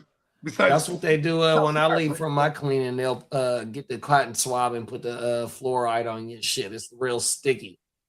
Mm-hmm. And then they say don't eat or drink nothing for 15 minutes. Yeah, nothing hot. And then what happens after that? It just dissolves? No. I usually gargle right out there every time. Because, like, here's the thing. They want to calcify your pineal gland, bro. Cold world. I actually scheduled something for the dentist, too. I was like, man, this motherfucker had me on hold for hella long. I'm like, for real? I just hung up. I was like, man, I'll call try again later. Cold world. Yeah, because I want to go up in and get a cleaning. You know what I mean? Every 6 months. I'm like, yo, I'm going to do this thing. I smoke too much weed to not get it every 6 months because my shit be staining up. Real talk, it's the woods. Because I'm with you. Yeah, I smoke hella me, woods. I know. I smoke hella woods and I smoke fucking hella joints. But like, yeah, every so now and then, boy, I'm rolling a spliff too. Fucking dumb shit. Like a fucking, who did I learn that from? Oh yeah, there's this Jamaican artist that we used to work with back in the day. And it was dope too because like this boy actually had a song with Junior Reid. You know her, Bogard, you don't know her my song with Junior Reid? I'm like, what? You got a song with Junior Reid? And we was in the lab like, fuck that. But this fool used to like bust a cigarette down and then like roll the weed in a joint and then throw some of that cigarette tobacco in there. I used to be like, man, that shit stink, man. You know what I mean? Damn it. Because he would just be smoking it in the studio. Hey, I want to play the song of Junior Reid. He's smoking this big ass Bob Marley looking split and shit. I was like, oh, they really do that shit. That's dope. Because when you look at Bob Marley joint, yeah, it's a fat ass joint, but man, it don't look like it's all weed. It was on the spliffery. On the splifferys. You know what I mean? Happening to my young whalers right now with the motherfucking. Oh, you know what's hella dope? So the dude that's shooting the Bogeymentary, like, so he was showing me some of the other stuff that he's been doing like recently, and they had some kind of event in the Bay. Oh yeah, it was like I think it might have been the reggae and or jazz in the park. I can't remember which one it was. Cause we be having downtown San Jose be having shit like that, which is hella dope. That's one thing I miss about home, because they have bands all over the place just playing this motherfucker, and they'll block off the streets and put like the little guardrail things, and it's just going down. Motherfuckers are smoking. You know what I mean? But anyways, he interviewed the Whalers, bro, and I was like, oh shit, that's fucking dope. That gives me my 6 degrees of separation to Bob Marley now. Talk that shit. Yeah, because this dude, you know, because I know, bruh, he met them. They knew, bruh. Let's go. That's just like your homie that was with Elon. Yeah. Oh, yeah. With Jeff Bezos. Oh yeah, Bezos. Yeah, my bad. Like, look at yesterday. It was Ricky Williams' birthday. It was Ricky Williams' birthday. I text Ricky Williams, right? Happy birthday, brother. He said, thanks, Bogey, right? And then it's funny because anytime I think of Ricky Williams, that's my 6 degrees of separation to Master P. Come on now. You know what I mean? It's like 1 degree away. Uh-oh, close the door. The bugs. The bugs flying. Body. Yeah, P is the fella though, bro. Oh my mama, I fuck with P tough.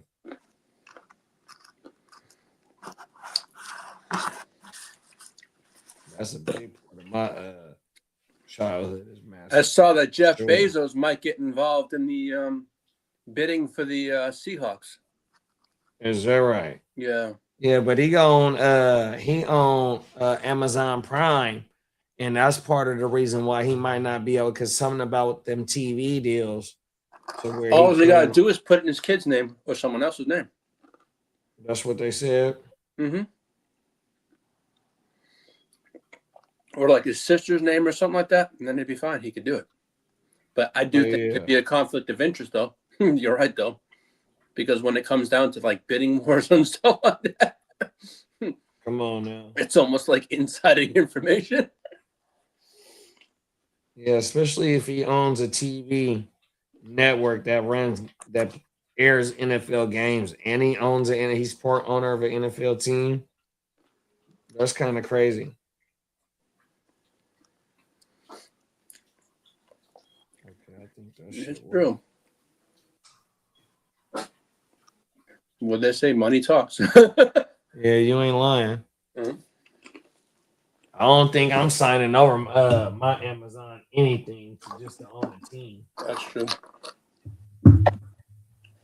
Amazon make way more money than what the NFL make. What an NFL Oh, team. for sure. Oh, they make billions of dollars a day. Uh-huh. Whole world. For sure.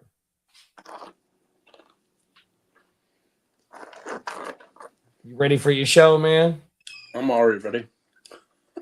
That's right. Mm-hmm. You want to give the people a little bit of inside say, just in case if anybody can't make it to the next hour? I'm gonna talk about the schedule, What? the brutal schedule from week 3 to 10. What? I'm gonna discuss a lot of things today, pretty much.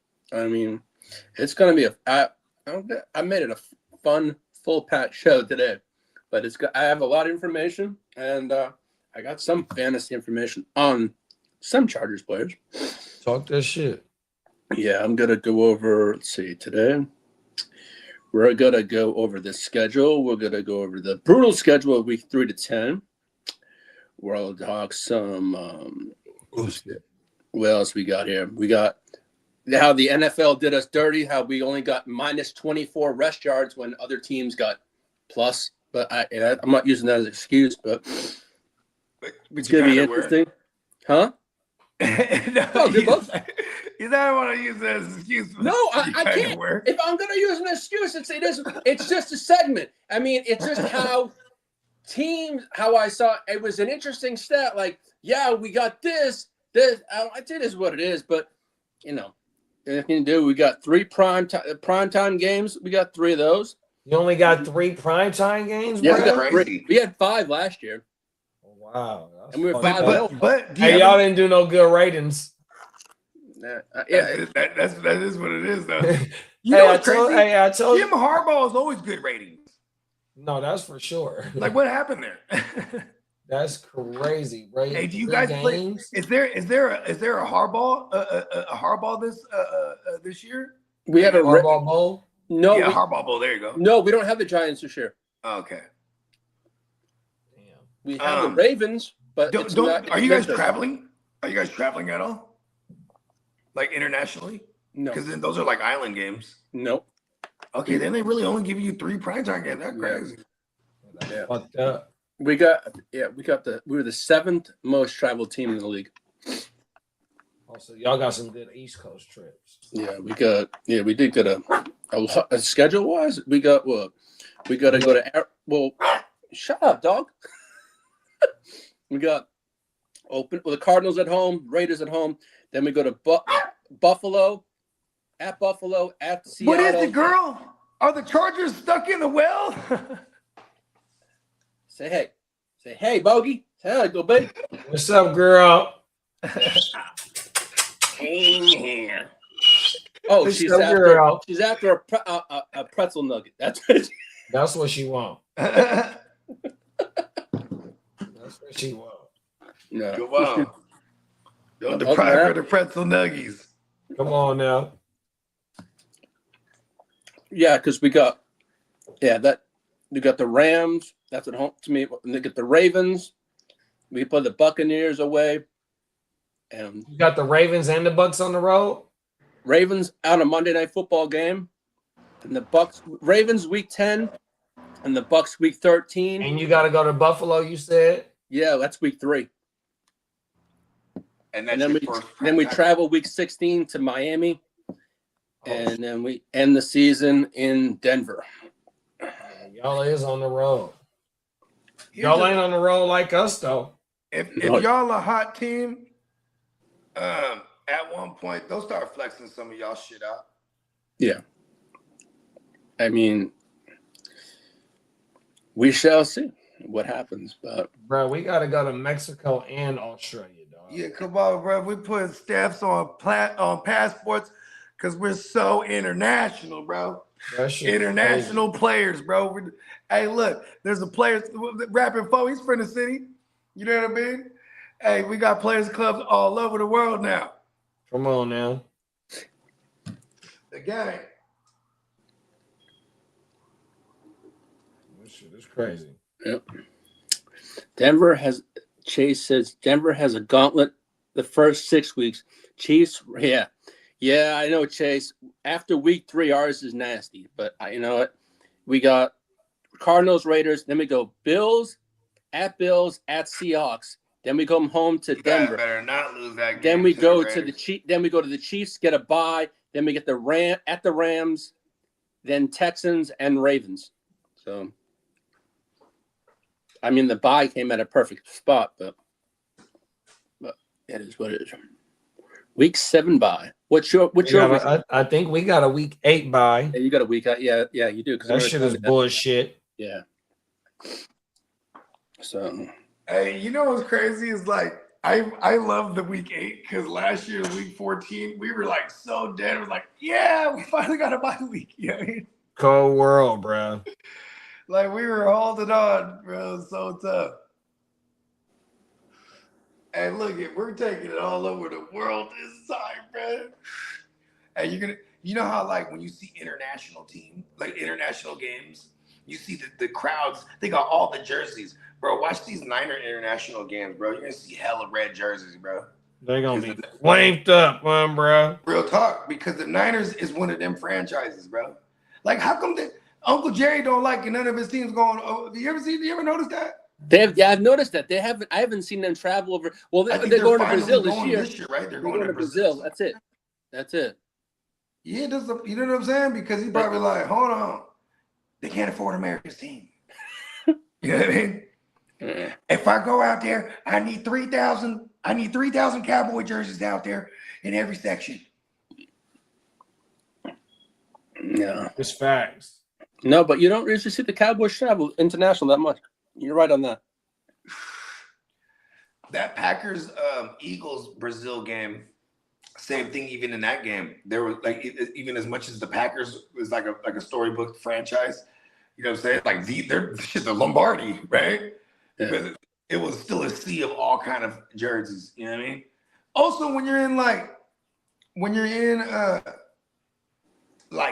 south of the border, them motherfuckers got all the bootlegs, bro. They're gonna have every jersey, bro. You know what I mean? I'm trying to tell you. Cold world. Brennan just put EJ Speed tore his quad and had to go for surgery. Damn it.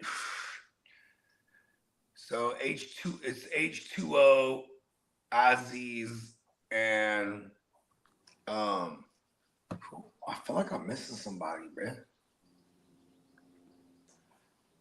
Oh, they got rid of Christian Harris. Ouch. He's over there at Atlanta. Christian Harris was a bad motherfucker, bro. I hope he actually was useful because I have a lot of Christian Harris just on my rosters here and there. You know what I mean? I'd love to be able to use him or package him up in a deal when he starts balling. Also, I'm greedy with the linebackers. I try to keep them off. Like, I've been off my game. I've been seeing JD. He be picking them off. I'm like, who's Jefferson from Cleveland? I'm like, who's that? I'm like, he be finding all little gems right now. I'm like, oh, shit, I'm off my shit right now. Getting back on my shit now, though. We're about to turn this mother out. Brandon said Wood Oz and Aiden Fisher. Okay. Oh yeah, because they drafted somebody too. They picked up somebody that trying to remember who. Peacock was hella raving about this kid though too. I was like, oh shit. Or I might be confused or something. But yeah, we can get up out of here because I know y'all got another joint. Yeah. It was a fun one. DRPeacockmerch.com. To the 26th. Yep, to the 26th. Memorial Day sale, 40% off the entirety of the. Is it 35? I think it's not the entirety. $13.99 tees, 40% off. But it is $13 tees. Yeah, like. And it's a hell of I got a couple zip up hoodies in my I'm getting the ill zip up hoodie where it got the woo wop on the crest and a different woo wop on the back. You know what I mean? There's a hell of a lot of designs up there. Cool. Okay. Okay.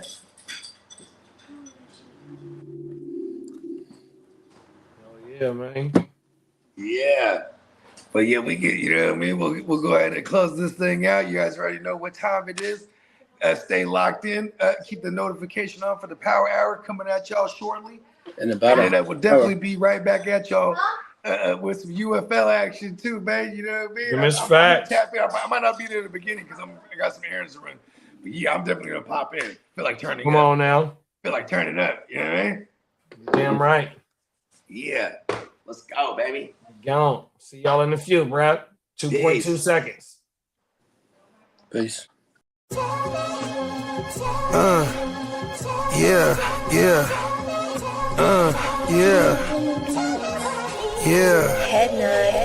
Sky. I run a tight ship.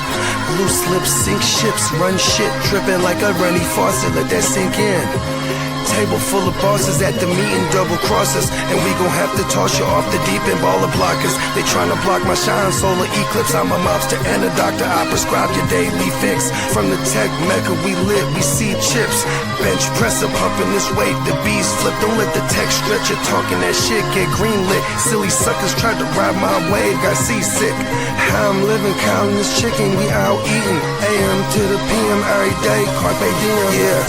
Yeah, I'll tell you about that money off top. Bogard, gotta feed somebody. Look, I don't know nothing except make more money. If you ain't got no money, then you ain't nobody. Money is a religion, righteous cause for sinning. Riding for the cause, we've been down from the beginning. 100 miles are running, all your mouths are running. If you ain't talking money, then you ain't saying nothing. Yeah, we finna ball like recess. Stash bands in the wall and the heat vents. Vacuum seal so the smell don't seep in. I represent the underworld, this ain't no secret. Stay 10 toes down, both feet pressed. Duck the alphabet, boys, cover up my feet prints. They know my name, I'm heavy in this game. Knee deep in this bang, I ain't just get my feet wet. We way fresher so they got vendetta. So we keep stick with us, leave you with a leaky defense. How I'm living, counting this chicken, we out in. AM to the PM every day, carpe diem. Yeah, I'll tell you about that money off top. Bogard, gotta feed somebody. Look, I don't know nothing except make more money. If you ain't got no money, then you ain't nobody.